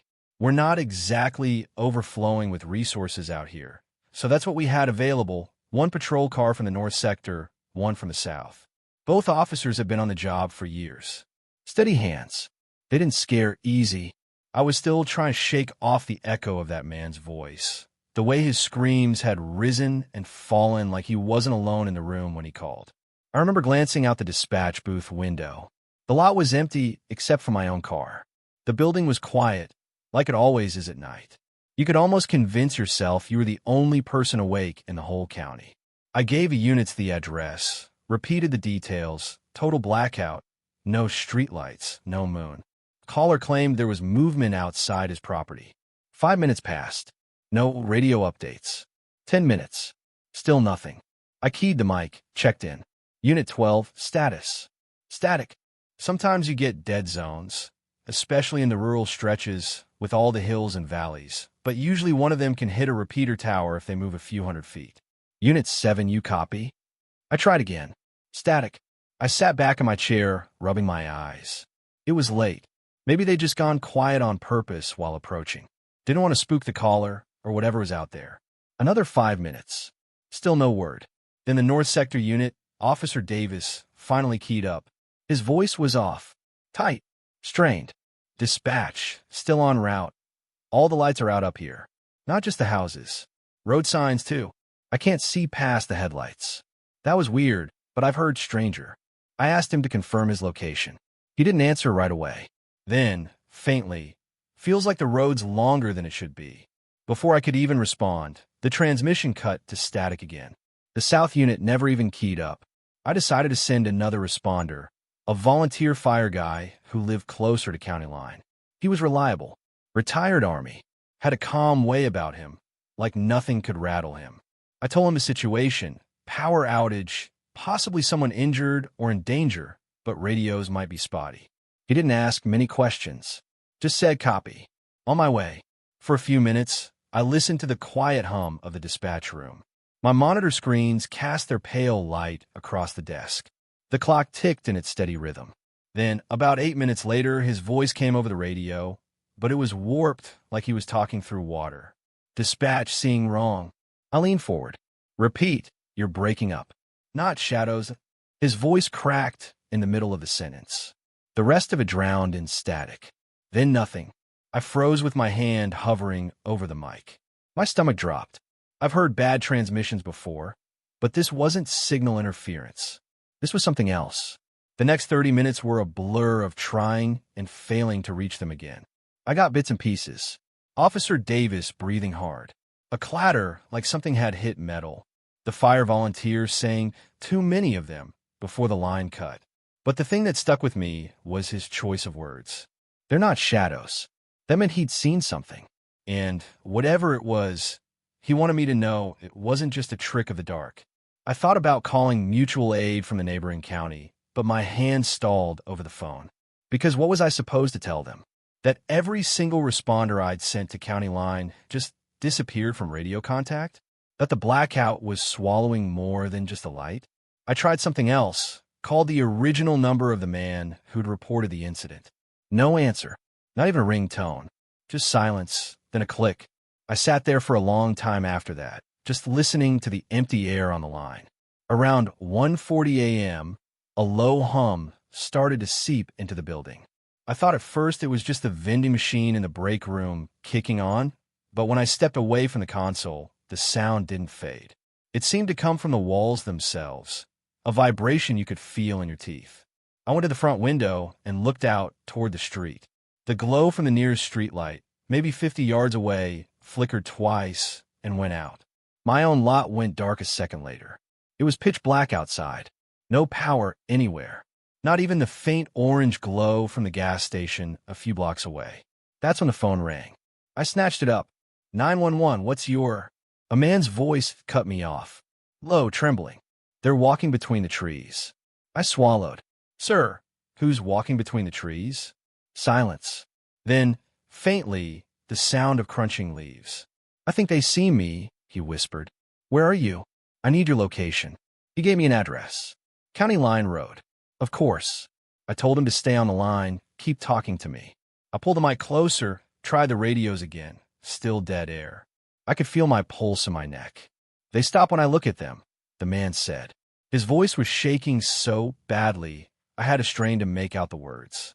But they don't go away. They just wait. The crunching leaves grew louder in the background. Then he said something that made every hair on my arm stand on end. I think they were here before the lights went out. I just didn't notice. Before I could respond, the line cut. No click, no static, just gone. I sat there, staring at the dead receiver, feeling like I was the last person left in the county. The radios were silent. The phones were dead. The power was gone. And somewhere out there, in the dark, every person I'd sent was either missing or not talking anymore. It was almost 3 a.m. when I saw something strange through the front glass. At first, I thought it was just my reflection in the darkness, warped by the glass. But then it moved just slightly in the direction of the parking lot. I leaned closer. It was a figure, standing at the far edge of the lot, just past the reach of where the lights used to be. No movement, no sound, just standing there. I couldn't tell if it was facing me or not. The darkness was too thick to see the details, but it felt like it was. I must have stood there for a solid minute before backing away from the glass. I told myself it was just some late-night drifter, maybe looking for help. But the air in the room felt heavy, like I just stepped too close to a campfire and couldn't breathe right. The hum in the walls returned. Louder this time. I backed into my chair and gripped the armrests. In that moment, I realized something. The hum wasn't just in the walls. It was in my ears, my head. It was inside me.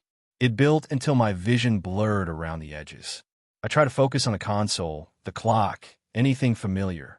But my eyes kept flicking back toward the glass. The figure was closer. I didn't see it move. 1 second, it was at the far edge of the lot. The next, it was halfway across. Still perfectly still, but closer. I don't know how long I sat there. Maybe a minute. Maybe 5.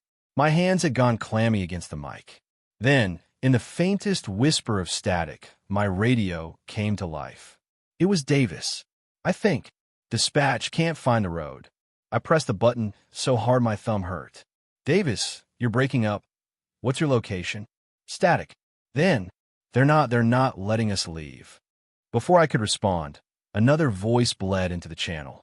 Not one I recognized. Not even sure it was human. Low, drawn out, almost like a sigh stretched into words. You shouldn't have sent them here. And then the radio went dead again. I looked back at the glass. The figure was gone. But the hum was still inside my head. That was the moment I stopped trying to reach anyone. The moment I realized whatever had taken the lights, whatever had taken the radios, the phones, the road itself, wasn't something we could fight. It wasn't just the responders. It was everyone. And the lights weren't coming back, that I didn't want to listen to it. That's the first thing you need to understand. I didn't want to hear whatever was on that body cam recording. But there's a certain pull when something is sitting in your system labeled as evidence, final transmission. It's like a locked door in your own head. Even if you're terrified of what's behind it, you can't stop thinking about the key. The file came in on a flash drive, not through the usual channels. No case number attached. No chain of custody. Just an unmarked manila envelope left in the incoming reports tray at dispatch. It was past midnight when I noticed it. My partner, Alvarez, had gone to make coffee, and the radios were dead silent. My shift had been quiet for hours, which never happens here. I didn't open the envelope right away. I told myself I'd wait for the morning supervisor to check it in, but the longer it sat there, the heavier it felt. Like it wasn't just paper and plastic inside. Like it was waiting. When I finally pulled the drive out, my stomach was already tight. The label was handwritten in blue pen, CL, Unit 4. County line, Unit 4. That was Mark Jensen's call sign. He'd been one of the responders sent out 2 nights ago, during the blackout. He'd been the last voice we heard before radio contact dropped. I remember his final transmission word for word. "They're not shadows." And then nothing. I plugged the flash drive into my terminal. No video, just audio. The file name was a timestamp, the night of the blackout. Length, 18 minutes, 32 seconds. I hesitated with my finger over the play key, my heart hammering harder than I'd like to admit. And then I pressed it. The first thing I heard was Jensen's breathing. Not the kind of breathing you do when you're calm. This was ragged, uneven, and loud, like the mic was close to his mouth. Somewhere far off, I could hear his boots crunching on gravel. Unit 4, moving in, his voice muttered. He sounded wrong, like his throat was tight, like the words were being pushed out around something else. Fear, maybe. I could tell from the echo of his steps that he was near structures. The sound of his boots changed from gravel to wood planks, then back to dirt. And that's when I heard the first whisper. It was faint, so faint that I thought it was static at first. But the longer I listened, the clearer it became. It wasn't coming from Jensen. It circled him. The voice, no, voices were moving. Around him, behind him, sliding from one side of the mic to the other, like they were pacing in the dark. I couldn't make out the words. They were too soft, too quick. But the tone was unmistakable. They weren't calling to him. They weren't warning him. They were talking about him. I paused the recording. My palms were damp against the keyboard. It's hard to explain, but there's something worse than hearing a threat. It's hearing people or things talk about you like you're not supposed to know they're there.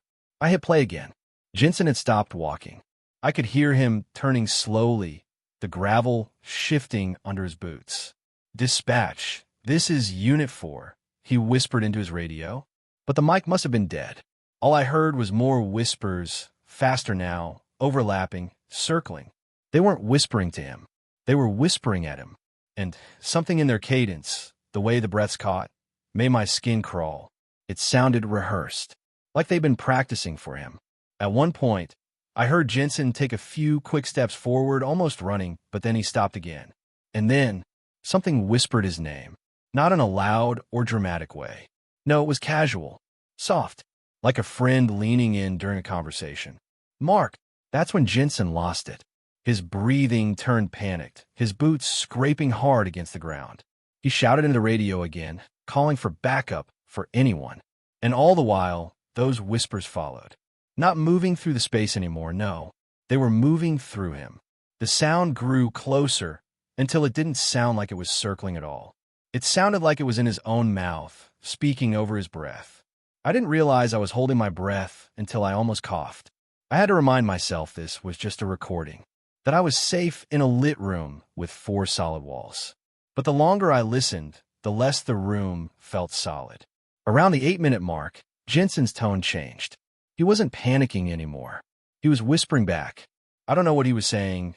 The mic picked up only fragments, but it was clear he was responding to something. The whispers had stopped being separate from his own voice. They were blending. It was impossible to tell where Jensen ended and they began. At one point, I swear I heard his own voice answer him. Not an echo, not a recording, an exact copy. It said something low, something only for him, and he replied like he understood. The last few minutes were worse. There was a sound, distant at first, like fabric dragging across the ground. But it grew louder, closer. Then I realized it wasn't fabric. It was something moving without footsteps, like it was gliding. And the whispers got louder again. This time they weren't circling him. They were stacking, one over another, building until they became a wall of breath and broken words. In the chaos of it, One phrase came through clear. It's brighter when you close your eyes. Jensen's breathing stopped for a full 10 seconds. When it came back, it was slow, steady, almost too steady. He said quietly, I see it now. And then, the sound cut. No static, no fade out, just silence. I sat there, staring at the frozen timer on the playback screen. 1832. In a file. But I could still hear them. Not on the speakers, in my head. Like the recording hadn't stopped, it had just moved into the room with me. I didn't tell Alvarez I listened to it. Didn't log it. Didn't make a copy. I ejected the drive and slid it back into the envelope, but I didn't put it back in the incoming tray. I kept it in my drawer, under old training manuals no one reads anymore. Because here's the thing. If what happened to Jensen started with hearing those whispers, and now I've heard them, maybe it's already started for me, too. Later that night, when I was driving home, I passed through County Line Road. The blackout's long over. Houses have their porch lights on, street lamps hum overhead. But halfway down that road, there's a stretch where the lights thin out. And I swear, for a second, I could hear them again. Not loud, not close, just far enough away to know they're still there. Waiting like tea had been a week since the blackout. A week since County Line Road went dead and stayed that way. The power grid was back everywhere else. Stores lit up, TVs flickering in living rooms again, traffic lights working like nothing had happened. But the stretch of County Line stayed black. The official word was grid failure in an isolated sector. The crews swore they'd fixed it, but when they tried to reroute power, it just didn't take. Like the lines themselves didn't exist anymore.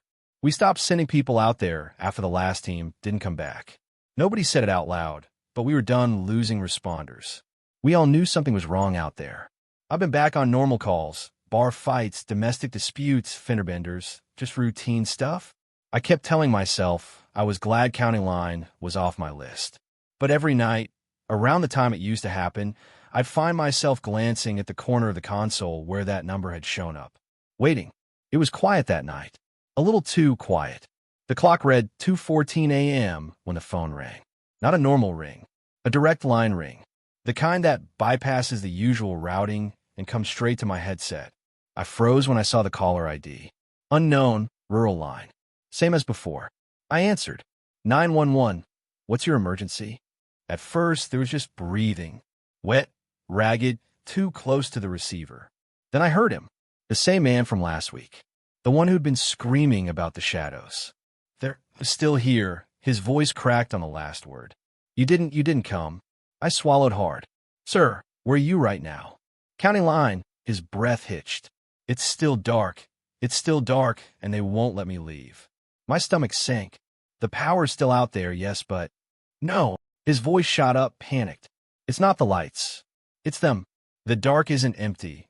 His voice broke into static for a moment, then came back, trembling. It's full. I tried to keep my tone calm. Sir, are you safe right now? Can you get to a neighbor, a road?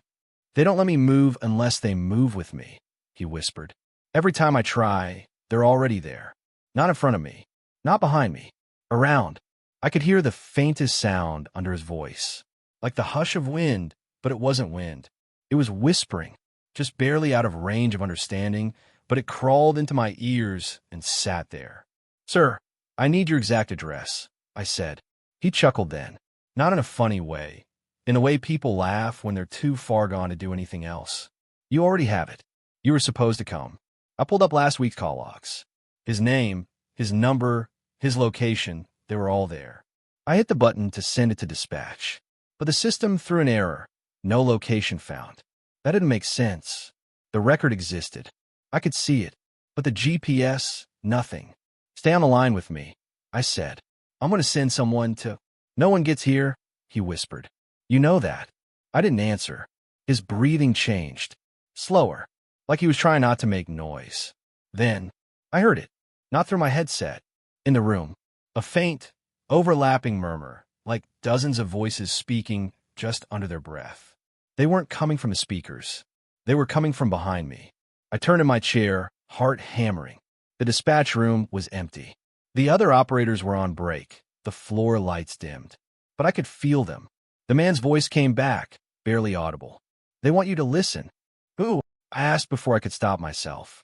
They don't like the lights, he said. They don't like the noise. But when it's quiet, they carry. What carries? The sound. The whispers behind me shifted, closer, like whatever was making them had just taken a step forward. I gripped the desk. Sir, The line popped and hissed, and in that burst of static, his voice tore through loud and sharp. They're not shadows. Then the call dropped. I sat there, staring at the deadline, my ears still full of that layered whispering. The next morning, I filed my report.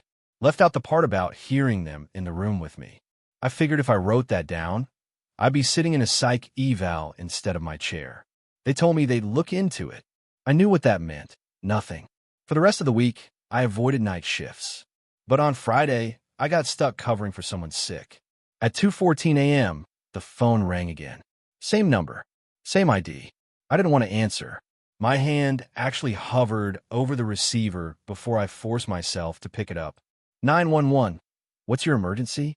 Only it wasn't him this time. It was silence. Then footsteps. Slow. Crunching on gravel. I waited for a voice, but none came. Hello. The footsteps stopped. Then a whisper so faint I almost missed it. Not his turn anymore. The call ended. I don't know why I'm writing this down now. Maybe because last night, the power flickered in my neighborhood. Just for a second. But when it came back, one street over stayed black. And I swear, when the lights went out, I heard something in that dark space. Not in the distance. Not in my ears. Around me, that IT was a little after midnight when the call came in. The room was quiet except for the low hum of the AC and the steady beeps from the consoles. Most nights, the calls are a mix of noise, angry drunks, wrong numbers, the occasional domestic dispute. But that night felt thin, like the silence itself was watching me. I just finished logging a welfare check when my line lit up. I put on my headset, did the usual greeting, voice calm, steady. 911, what's your emergency? There was a pause. A slow, empty kind of pause where you think maybe the line's dead. And then I heard my own voice. Not someone like me. Not someone with a similar tone or cadence. My exact voice. The way I breathe. The small hitch on my 9 when I'm tired. It was me. Hey, it said. I don't have much time. I froze. I've handled prank calls before. Teenagers thinking they're clever, guys with soundboards. But this wasn't that. I could hear the room I was sitting in. I could hear the faint clack of my own keyboard from a few seconds ago. Who is this? I asked. CMY brain wouldn't let me stop. That voice, the way it lined up perfectly with mine, kept sneaking back into my thoughts, even when I tried to push it away. By the time my next shift came around, I convinced myself it was over. He wouldn't call again. People like that, they get their thrill once and then disappear. I was wrong. It was just past 2 a.m., that dead space in the night when even the air feels heavier when the line lit up. I put on my headset and answered like always. 911, what's your emergency? But before the words had even fully left my mouth, I heard my own voice saying them. Not after me. Not before me. With me. Perfectly synced. I froze. I thought maybe I was hearing an echo in the line, some feedback issue. That happens sometimes. But then he spoke again. Don't hang up. You won't. It wasn't a request. It wasn't even a threat. It was certain. Like he was reading a line he already knew I'd respond to. Who is this? I asked. My voice cracked a little, though I tried to keep it steady. There was a pause, and in that pause, I realized something that made my skin go cold. He was breathing exactly when I was breathing. Not close. Not similar. Exact. You're going to ask if I'm recording this, he said. And before I could stop myself, my mouth moved. Are you recording this? He finished right alongside me. I felt my stomach twist. I leaned forward in my chair like I could somehow get away from the sound. Cut it out, I said. You're going to say, how are you doing this? I didn't want to. I didn't. But the words came out anyway, like my brain was lagging half a second behind him. How are you doing this? It felt like my own voice was betraying me, feeding him exactly what he wanted. He chuckled my chuckle. I've heard recordings of myself before, and I've always hated the sound. But hearing it from someone else? Perfectly matched? It felt like my insides were folding in on themselves. You think you can stop it, he said. But you can't. I know every word you'll say, every breath you'll take. I know because you've already said them. I haven't. I started, but he cut in. Yes, you have. Silence. I could hear the faint hiss of the line. And underneath it, my own shallow breathing, except I wasn't breathing shallow. I was holding my breath. You're going to look at the clock, he said. My eyes flicked to the clock without permission. 2:03 a.m., we both said together. I bit my lip hard enough to taste copper. My hands felt heavy, like they didn't belong to me. I reached for the mute button on instinct, wanted to call over my supervisor, but he said, "Don't press mute. It doesn't matter." I stopped. He laughed again. "See? You're so easy to keep on script." I swallowed hard. If this is a recording somehow. It's not. Then how? You're going to say how a lot. You already have. He was right. I had. My brain felt like it was shrinking into itself, folding under the pressure of trying to think of something he wouldn't expect. I closed my eyes, tried to think of something random, something I'd never say. "Banana," I whispered suddenly. "Banana," he whispered too. No delay, no slip. I felt a cold, almost electric shiver run from the base of my neck down my spine. "Stop copying me," I snapped. "Stop copying me," he snapped back, except I realized he'd said a hair before I did. Like I was the copy. I pushed my chair back from the desk without thinking. The wheels squeaked against the floor. I could feel sweat under my shirt, sticking the fabric to my back. "Who are you?" I asked. "You," he said simply. "But not this you." My throat went dry. "What does that mean?" "You'll find out," he said, like it was a promise. "But not tonight." I thought he'd hang up after that. But instead, he said, "You're about to tell me to stop calling. Go ahead. Stop calling," I said, my voice shaking. He sighed my sigh. "You don't really want me to stop." "Yes, No. You're curious. That's why you'll answer next time, too." The line went dead. I sat there staring at the call timer for what felt like a full minute before realizing the call had ended. The rest of my shift was a blur. I barely spoke to anyone. I told myself I wouldn't tell anyone about it because the moment I did, it would sound insane. How do you explain something like that? How do you make someone believe that it wasn't just a prank, that it wasn't just some freak technology glitch? But deep down, I knew it wasn't over. Because the whole ride home, every time I tried to think of something, anything completely random, I could hear him saying in my head first. And sometimes, I couldn't tell if the voice in my head was mine at all, that I didn't want to listen to the recording. After the first 2 calls, I told myself I wouldn't touch it, that it wasn't my job to review them. We had a whole separate department for that.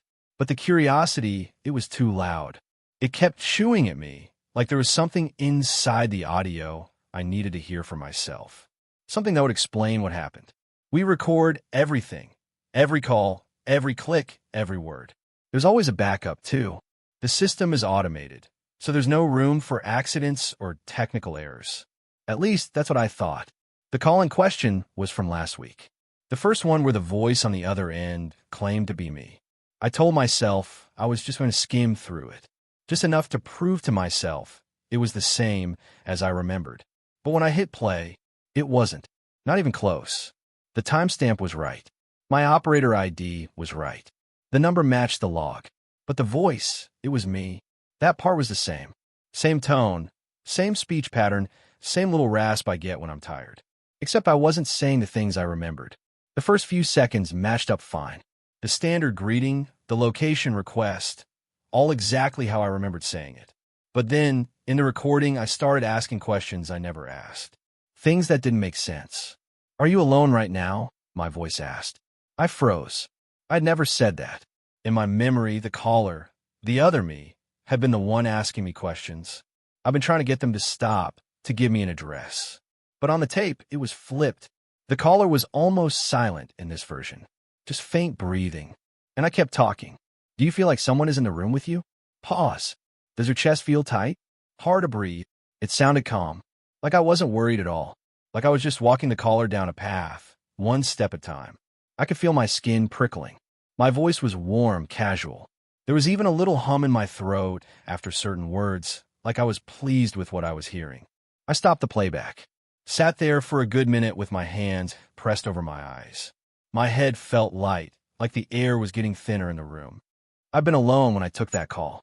No one could have tampered with my headset. No one could have overdubbed my voice in real time. And yet here it was, clear as day, me saying things I never remembered saying. I wanted to delete it. Every muscle in my body screamed at me to hit the purge command, to wipe it before someone else heard it. But that wasn't how the system worked. Dispatch logs were stored off-site in secure backups. Even if I deleted it locally, the master copy would remain. That's when I realized something worse. The system didn't show the second call at all. It was gone from the queue. The one from the night after, where the caller predicted my every word, that was missing entirely. No log, no recording, no trace it had ever happened. I sat there, staring at the database, clicking refresh like an idiot. But it wasn't going to come back. It was like the call had never existed in the first place. That was when I heard it. A soft click in my headset. Not the ringing tone, not an incoming line, just a single hollow click. Then my voice. Looking for something? I froze. My console was dark. No active call, no live feed. And yet, the voice in my ear was unmistakably mine. It was soft, close, as if the source wasn't coming through the wires at all, but whispering inside the headset. I know what you're trying to find, it said, but you won't. I yanked the headset off and shoved it away from me. My heart was pounding so hard it made my vision pulse. I didn't tell anyone. What was I going to say? That my own voice was calling me again, without a number, without a log? I'd sound insane. But the rest of my shift, I kept glancing at that headset like it was a snake, ready to bite if I got too close. The next day, I couldn't resist. I had to check the recording again, part of me hoping maybe I'd imagine it all. But when I opened the file, something else had changed. The waveform was different. There were new spikes in places that had been silent before. I pressed play. It started the same, my fake voice asking those wrong questions. But now, in the quiet spaces between words, there was another voice. Not loud, not even clear, just a faint murmur, like someone talking through a wall. I replayed it over and over, boosting the volume. Finally, I caught a phrase. Just one. Let him in. I sat there for a long time after that, staring at the screen. My hands were shaking so bad, I had to hold them in my lap. That night, I didn't sleep. Every time I closed my eyes, I pictured my own face in the dark, leaning over me, whispering into my ear. I told myself I wouldn't go back to the logs again. But the next shift, I did. And this time, there were 3 versions. One was what I remembered. One was the altered one, the questions I never asked. And one, I don't even know how to describe. It was just breathing for the entire duration of the call. No words at all. Not from me, not from the caller. Just 2 identical rhythms of breathing, slowly sinking together until you couldn't tell them apart. The timestamp said it was me, but I don't remember breathing like that. I'd handled strange calls before. People who wouldn't answer, people who laughed into the line, people who cried without saying why. But I'd never had a call that refused to end. It was almost 3 in the morning when I realized I hadn't taken a real breath in over a minute. My headset felt heavier than usual. The call timer on my console glowed a dull green. 1 hour, 12 minutes, and 37 seconds. I've been stuck on the same line for more than an hour. The caller hadn't spoken in 10 minutes. The last thing they'd said still echoed in my head like a splinter under skin. You didn't say that last time. I'd asked them what they meant, but the only reply was breathing. Slow, careful, like they were trying not to wake something up. My coffee had gone cold beside me, but I didn't dare sip it. My hands were locked to the desk, my eyes fixed on the waveform on my screen, waiting for movement. I could feel the pulse in my fingertips, the tightness in my jaw. Finally, I decided I'd had enough. All right, I said, my voice shaking just enough to make me hate myself for it. I'm ending the call now. I moved my cursor to the red disconnect icon and clicked. Nothing happened. The timer didn't stop. The waveform didn't vanish. The breathing didn't change. I clicked it again, and again. Harder, like pressing the mouse harder would force the software to obey. The call didn't end. I pulled the headset slightly away from my ear, thinking maybe the system had glitched and I'd been listening to my own line, maybe a feedback loop. But the breathing continued in perfect rhythm with itself, not mine. And it was still in my ear. All right, I muttered, more to myself than them. System's just frozen. I'll reboot it. I reached for the power switch on the console. That's when the voice spoke again. Now it's my turn. It wasn't the same tone they'd been using before. This one was low, almost amused, like they'd been waiting for me to give up. I froze with my hand on the switch. "What?" I said before I could stop myself. There was a pause, long enough that I thought maybe I'd imagined it. Then, soft and deliberate, the voice said my name. Not the short, casual version my coworkers used. Not the clipped tone my boss had when she needed something done fast. No, this was my name the way my mother used to say it when she woke me for school. Quiet, close, warm enough to make my stomach turn cold. It didn't come through the headset. It came from behind me. I didn't move at first. I just sat there, the little hairs on my neck pulling tight, the kind of stillness you feel when you've walked into a dark room and realize you're not alone. The headset was still on. I could still hear the line open. The timer kept climbing. 01:13:04. 01:13:05, but the voice behind me had been real. I knew the difference. I forced myself to turn slowly. The dispatch room was empty. The glow from the computer screens barely reached the far wall. The corners of the room were black, the kind of black you could almost believe had depth to it, like you could fall in if you stared too long. I looked back at the console. The call was still there. "Who is this?" I asked, my voice a whisper, even though no one else was around. The breathing picked up again. Slow in, slow out. Then the whisper came through the headset this time, repeating my name exactly the way I just heard it in the room. I yanked the headset off. The sound didn't stop. It was still in my ear. I slapped a hand over it, but the whisper wasn't just sound, it was sensation. Like someone leaning in so close their breath hit the tiny hairs on your skin. I stood up, so fast my chair rolled back and hit the wall. My legs felt light, shaky. The room was too quiet now. The console's fan wasn't humming anymore. The other dispatch lines weren't blinking. Even the distant hum of the vending machine in the hall was gone. I picked up the headset again, more out of desperation than choice, and pressed it back to my ear. Nothing. No breathing. No voice. Just nothing. I looked at the screen. The call timer was gone. In its place was a single line of text. Line disconnected. But it didn't feel disconnected.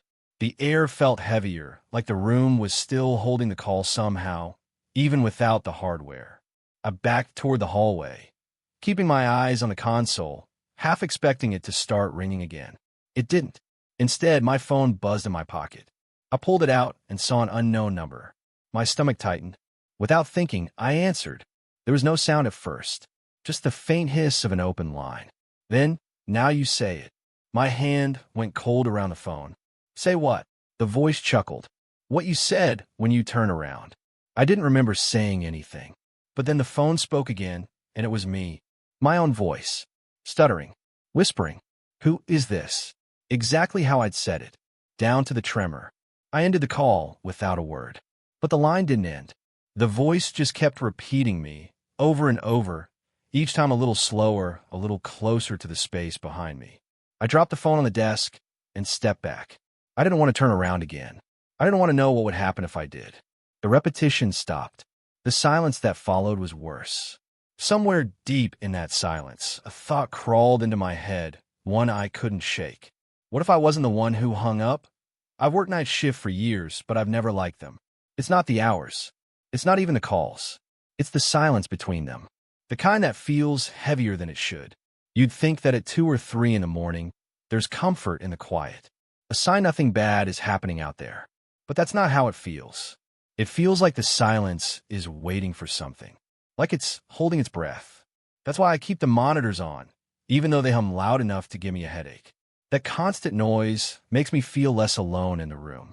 That night, the room was dead still except for the low static of the radio and the quiet tick of the wall clock. My partner was on a bathroom break. The coffee in my cup had gone cold. My eyes were tired from staring at the dispatch screen for hours. And then the call came in. I remember sitting up a little straighter because the line connected with a rush of static, then this quick burst of coughing on the other end. 911, what's your emergency?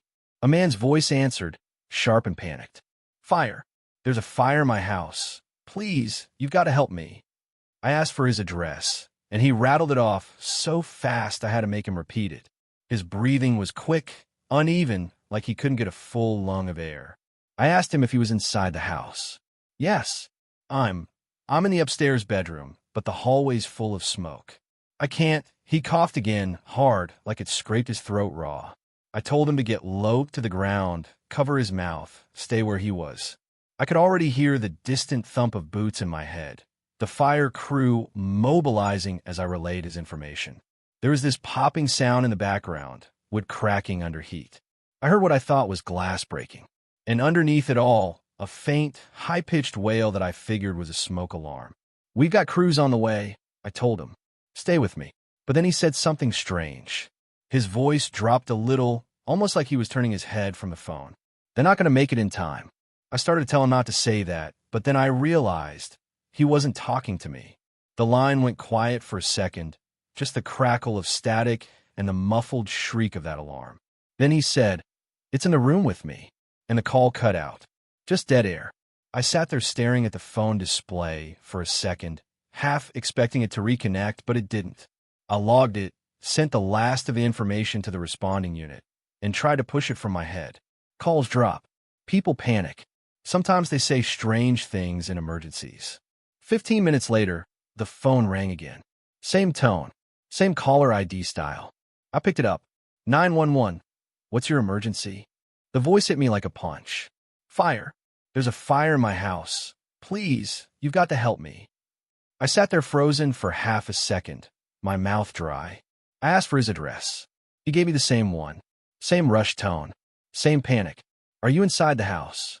I asked, trying to keep my voice steady. "Yes, I'm in the upstairs bedroom, but the hallway's full of smoke." "I can't." He coughed, and I swear it was the exact same sound as before. Like, exactly the same. My brain was racing, but I kept asking the same questions I had before, trying to see if anything would change. But it didn't. Same glass breaking. Same smoke alarm. Same muffled pops. And then, same pause. "They're not going to make it in time." I felt my stomach drop. He turned his head from the phone, just like before, and the words came again, perfectly matched to the first call. "It's in the room with me." Call cut out. My hand stayed on the receiver for a second, like I was scared to put it down. I checked the log. There was no indication this was a repeat call or a glitch in the recording system. It had come in fresh, time-stamped exactly 15 minutes after the first one. When my partner came back, I told her about it. She gave me the skeptical look, like I was just tired and imagining things, but I could tell she was unsettled. She said it was probably just a redial. But if it was, then why did the call cut out in the exact same place? And why did it sound identical? About 20 minutes passed before we got another call. I was almost hoping it would be him again, just so I could, I don't know, prove it wasn't in my head. It wasn't him. It was a noise complaint. But as I typed it in, my eyes kept drifting to the line indicator. And then it lit up. Same tone. Same number format. I picked up the phone slower this time. 911. "What's your emergency?" "Fire. There's a fire in my house. Please, you've got to help me." Everything in my body went cold. I already knew every word he was going to say. I didn't even need to ask the address, but I did anyway, just to hear him give it. The background noises matched again. Pop crack. Glass break. And then, "They're not going to make it in time." I wrote it down on a sticky note this time, marking exactly when he said it, how long the pause was before "it's in the room with me." And just like before, the line went dead. The clock on the wall ticked. I looked at my notes. The pauses, the words, the breaths, they matched perfectly. My partner saw me just staring at the desk and asked what was wrong. I told her to pick up the next one if it came in. She agreed, reluctantly. And then it did. She answered. I watched her expression change slowly, from professional patience to confusion. When she hung up, she looked at me like I'd just told her a ghost story. "Same guy?" I asked. She nodded slowly. "Same, everything. We tried running the number. It didn't trace. Just came back as no data." The crews that had gone to the original address called in about an hour later.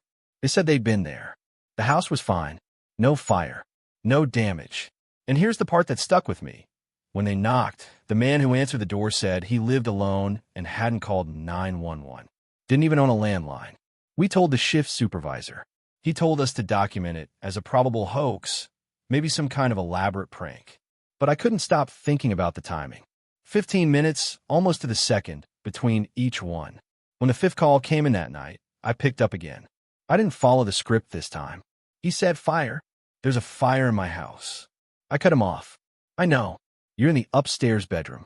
Always full of smoke. You can't." He went quiet. For a moment, all I heard was the static. And then, slowly, he said, "You shouldn't know that."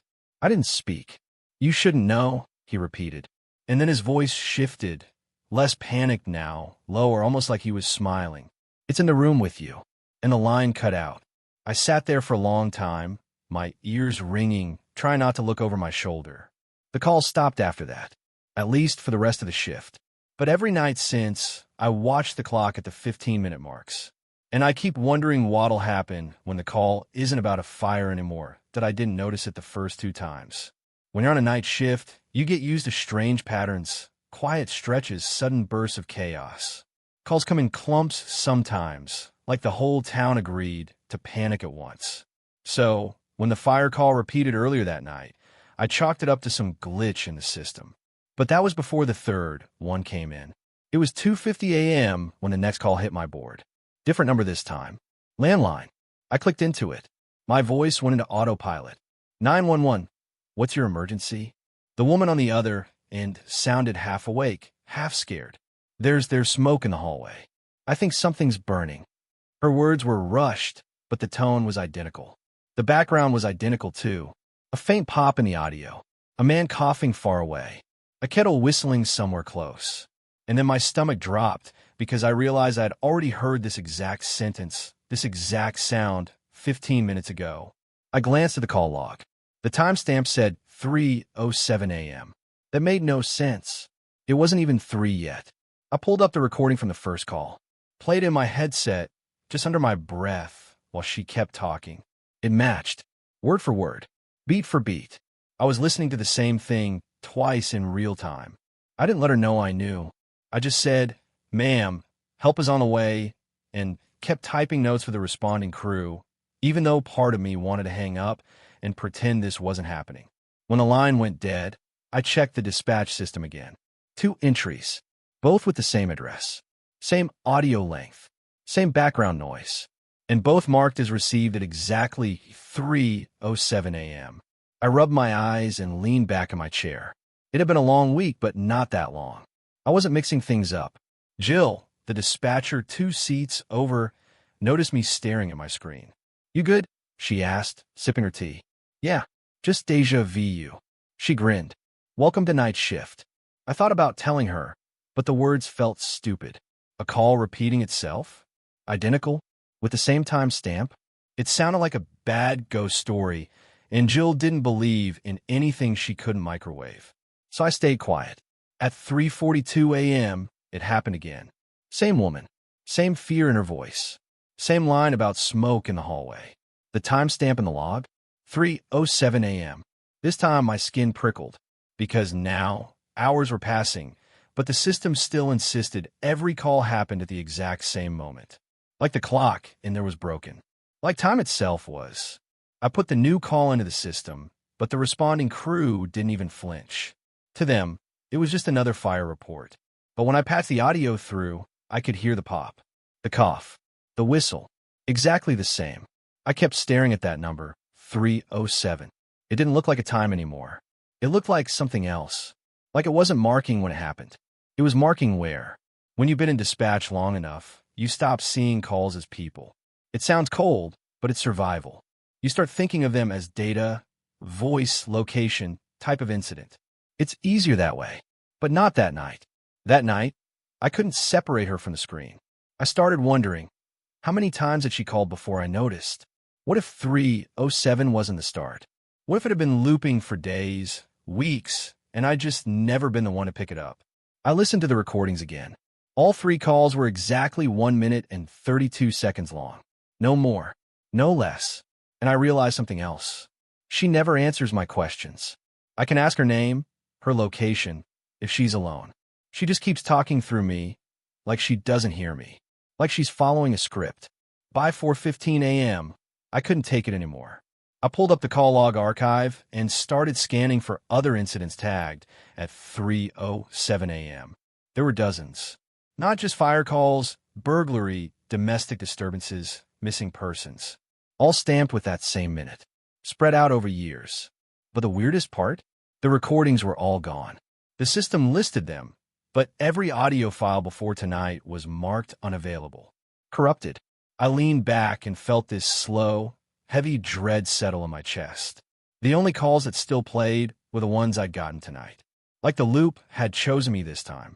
At 4:36 a.m., the fourth one came in. Same voice, same smoke, same hallway, same everything. I answered, but I didn't follow the script this time. "Who are you?" I said. Silence, except for the kettle. "You called 4 times tonight." "What?" The man's cough. "Ma'am, please listen to me." And then, for the first time, she said something different. "You weren't supposed to hear me yet." My mouth went dry. "What?"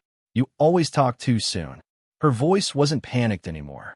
It was calm, like she'd been waiting, like she'd finally reached the right part of the conversation. And then, click, the line died. I stared at my console. The entry blinked into the system.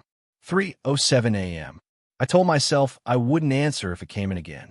But at 5:02 a.m., when it lit up, I picked up without thinking. And now, she skipped the first part entirely. No hallway, no smoke. Just her voice, low and deliberate. "You're running out of time." I felt every muscle in my body lock. "What do you mean?" But she didn't answer. I heard the cough, the whistle, and then it cut. The log updated. 3:07 a.m. By sunrise, I was wired. Jill was packing her stuff, heading home. "You staying late?" she asked. I lied and said I had paperwork. When the floor cleared out, I played the last call again. There was something in the background I'd missed before. Underneath the kettle whistle, a ticking. Not a clock. Too fast. Too uneven. More like a counter. Like something counting down. And then I noticed the file name. The system auto-generates them based on date and time. This one? 030707. I thought it was just the time, but now it looked like a date. March 7th. That's less than a month away. I didn't sleep that day. Every time I closed my eyes, I pictured the call log stuck at 3:07. And I kept thinking, what happens at 3:07 on March 7th? I came back in that night, earlier than usual. Booted up my console. Checked the queue. No calls yet. But in the future calls test database, something we never use, there was already an entry waiting for me. It had no number, no location, just a tag. 3:07 a.m., March 7th. And next to it, in the notes field, was a single line of text. Answer me this time. I don't remember when the room started to feel different. Maybe it was slow, like the way you notice a headache, only when it's already bad. Or maybe it happened all at once, and I just didn't want to admit it. Either way, by the time I realized something was wrong, every clock in the dispatch center had stopped. It was 3:07 a.m., and it stayed 3:07 a.m. The first thing I noticed was the little digital clock in the corner of my computer screen. I'd been staring at it without meaning to. I glanced away, answered another call, typed some notes, then looked back. Still 3:07. That didn't seem strange at first. Time feels slower during night shifts.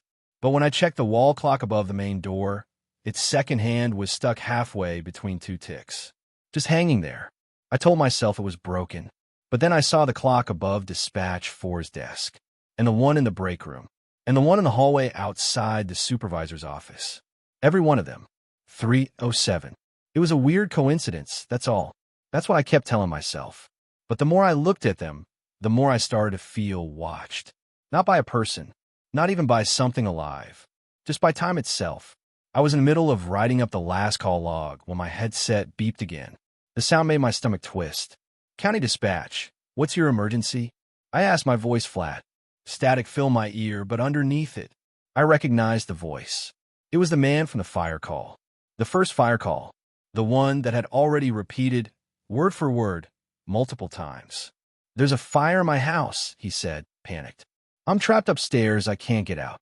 The same breathless rhythm. The same creak of a floorboard. The same faint pop in the background, like wood cracking in heat. I already knew what he'd say next. "I can't breathe. Please hurry." I didn't even need to type it.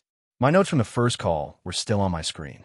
I asked him the same questions I had before, just to hear something different, anything that might prove I wasn't losing my mind. But it didn't matter. His answers came in the same order, with the same words.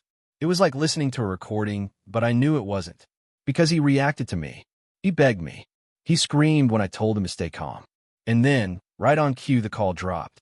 I leaned back in my chair, staring at the silent headset in my hand. My palms were slick with sweat. The log entry popped up on my screen. Received. 3:07 a.m. Not duration, not time ended. Received. I checked the system clock again. Still 3:07. The air in the room felt heavy, like it had a weight to it. I glanced toward the windows. The parking lot outside was still dark. The streetlights buzzed faintly in the distance. No glow of morning. No sign of the sky getting lighter. It felt like the night had stopped moving. We're trained to keep going, no matter what.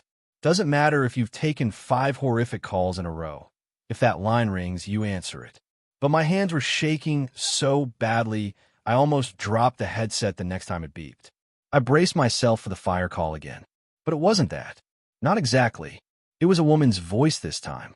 But it was wrong. She was whispering. The kind of whisper you do when you don't want to wake someone sleeping right next to you. "There's a man in my kitchen," she said. "He's not moving. He's just standing there." Her voice trembled on the last word. I asked her for her address. She gave it, but I didn't recognize the street. I turned to my CAD screen to pull it up and froze. The call log already had it. Same timestamp, 3:07 a.m. But that wasn't possible. I was still on the phone with her. Her breathing got faster. He's smiling at me. I told her help was on the way. Told her to lock herself somewhere safe. Her whisper cracked into a sob. "He's gone. He's gone." I started to ask her if she could still see the kitchen, and the line went dead. When I looked back at my screen, her call was gone. No record, just the fire call logs. Each one marked 3:07 a.m. I don't know how long I sat there. The room was so quiet, I could hear the faint electric hum of the overhead lights.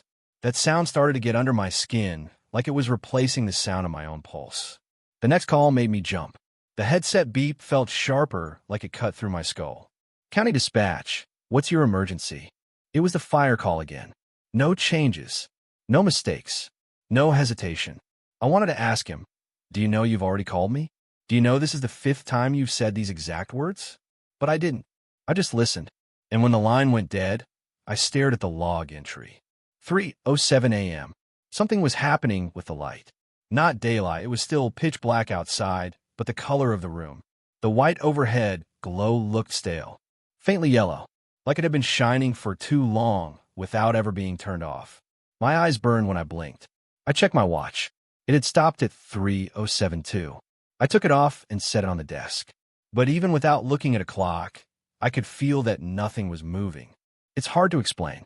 When you've been alive long enough, your body just knows time is passing. You feel in your heartbeat, in the rise and fall of your breath. But I wasn't feeling it anymore. I don't know why I left my desk. Maybe because sitting still was worse than moving. I walked into the break room. The coffee pot was still half full from when I made it hours ago. Or at least, what should have been hours ago. Steam rose from it in thin, weak curls. It smelled burnt, like it had been on the hot plate for a day. The clock above the sink said 3:07. In the hallway, 3:07.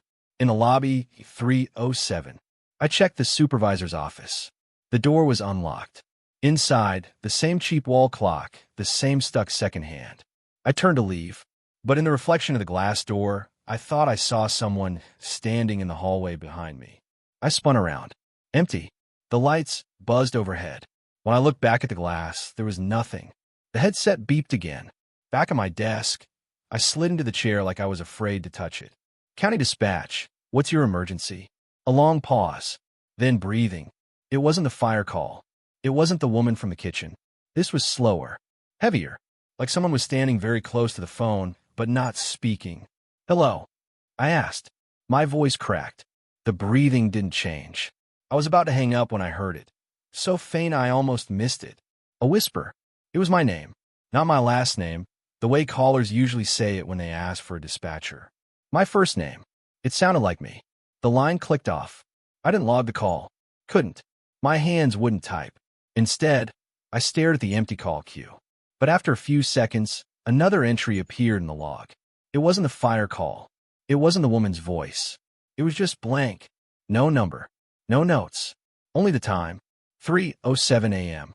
It's hard to say how many more calls came in after that. The fire call kept repeating, mixed in with others that felt borrowed. Like they were taken from real emergencies, but stripped of whatever made them real. A car accident where no one would say their name. A man screaming, but with no background noise at all. Someone laughing, but it was just one note, over and over. Every single one had the same timestamp. Outside, it stayed dark. The air in the room felt thicker, heavier, like it was pushing down on my skin. I stopped answering for a while. Just sat there, watching the red call light blink. But the blinking didn't match any rhythm. It was like the light didn't know how to keep time either. The last call I answered wasn't like the others. It started with silence. Not static, not background noise. Just silence. Then, after a long pause, a voice said, "You're still here." It was calm. Too calm. I didn't answer. "You can't leave until it's over," it said. I wanted to ask what it was, but the words wouldn't come out. The voice didn't belong to anyone I knew, but it felt like it was speaking from right next to me. Like if I turned my head, I'd see lips moving beside my ear. "It's always 3:07 here," it said. And then the line went dead. That was the last call I took. But the phones never stopped ringing. Even now, if I close my eyes, I can still hear them. And when I do, I see those clocks. All of them. Stuck. Unmoving. Waiting. Always waiting. At 3:07 I don't remember the exact moment I realized something was wrong. It wasn't the calls. It wasn't the cold coffee on my desk or the ache in my back. It was the light. When the first pale streak of morning broke across the blinds, I actually felt relief. That soft gray-blue wash that usually means the night shift is over. I remember letting out a breath and leaning back in my chair, rubbing my eyes. I even told myself, "You made it. Just a few more minutes, and you can go home." But then it didn't change. The light didn't grow warmer, didn't get brighter. It just sat there, dim, cold, like someone had painted the windows with a color that only pretended to be daylight. The dispatch room was quiet for a few minutes. No ringing, no voices. Just the low hum of the air vents and the faint click of someone's pen across the room. I thought maybe the storm had finally died down outside. But when I walked to the window, I didn't see rain. I didn't see anything, really. Just stillness. The sky wasn't moving. The clouds hung there like they were frozen in place. And then the phones rang again. Same tone, same rhythm, same timestamp in the call log, 3:07 a.m. I didn't even check the caller ID at first. My eyes just locked on that number. 3 hours, 7 minutes, and 12 seconds. And right underneath it, the previous call. 3 hours, 7 minutes, and 12 seconds. And the one before that. And the one before that. I could feel something in my chest tightening. "Hey, Maddie." I called across to the rookie. "You seeing this?" She didn't look up from her screen. "Seeing what?" "The timestamps. They're all the same." She blinked at me, confused. "What are you talking about?" "The night's almost over. She glanced at the wall clock behind me and frowned. 3:07? "Yeah," I said slowly. "It's been 3:07 for hours." She shook her head like she thought I was messing with her, then glanced at her watch. I could see her face pale from across the room. She held it up like maybe I could see the proof from 20 feet away. 3:07. That was when she started asking questions. Too many too fast. Could it be a system glitch? Power failure? Did the clocks just freeze? But I didn't have answers. And honestly, I didn't want to talk about it out loud. Saying it felt like confirming it. I sat back down, opened the next call, and braced myself for the voice. It was the same as the last time, and the time before that, and the time before that. A woman, whispering, panicked. "It's in my house." I asked her the same questions. Got the same responses. The same crackle in her breathing. The same thud somewhere behind her, like footsteps on hardwood. And then the line went dead. Every time. I don't know how long we kept answering. I don't know if anyone even thought to stop. It was like we were all locked into some unspoken routine. Answer, listen, log, repeat. It could have been minutes. It could have been days. The only person who seemed to notice was Maddie. She started keeping track on a sticky note at first, drawing little tally marks in the corner of her monitor. When she ran out of room, she grabbed another, and another. By the end of whatever it was, her desk was covered in neon squares.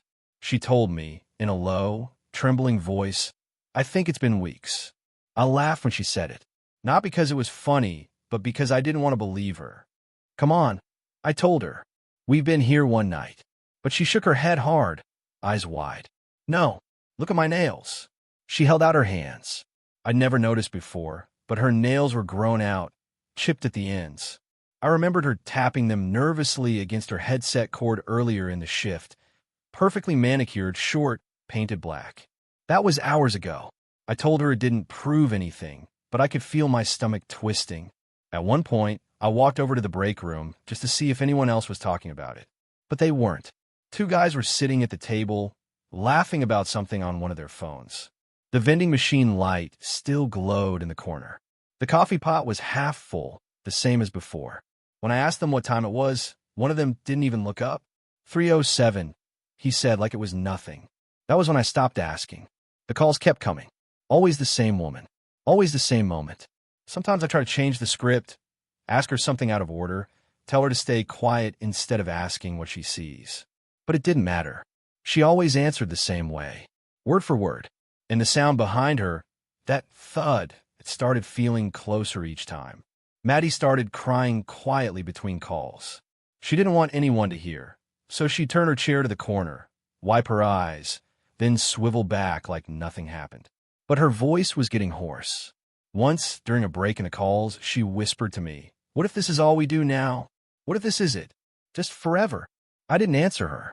I couldn't tell her the truth, that I was starting to think the same thing. The weirdest part? Nobody else seemed tired. Nobody yawned. Nobody mentioned going home. The shift just stretched on.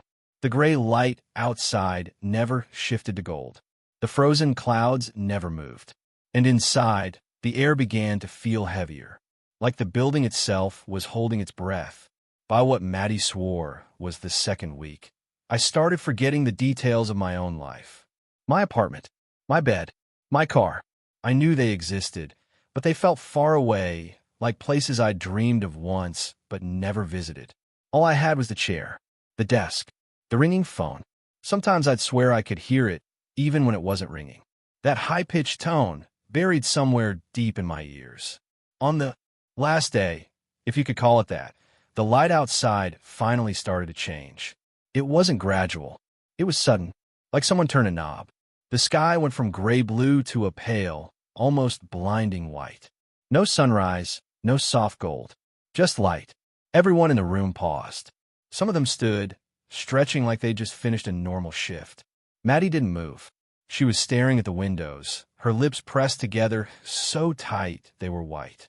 I asked her what was wrong, but she didn't answer. She just leaned forward and whispered, "Don't you see it?"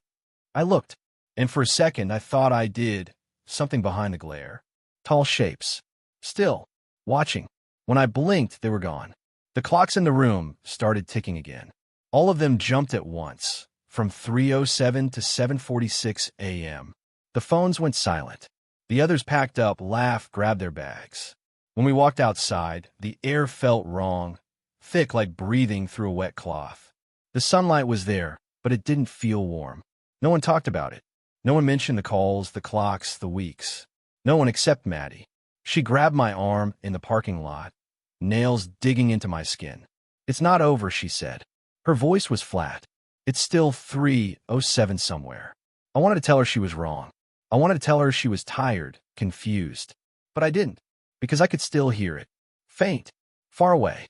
The ringing,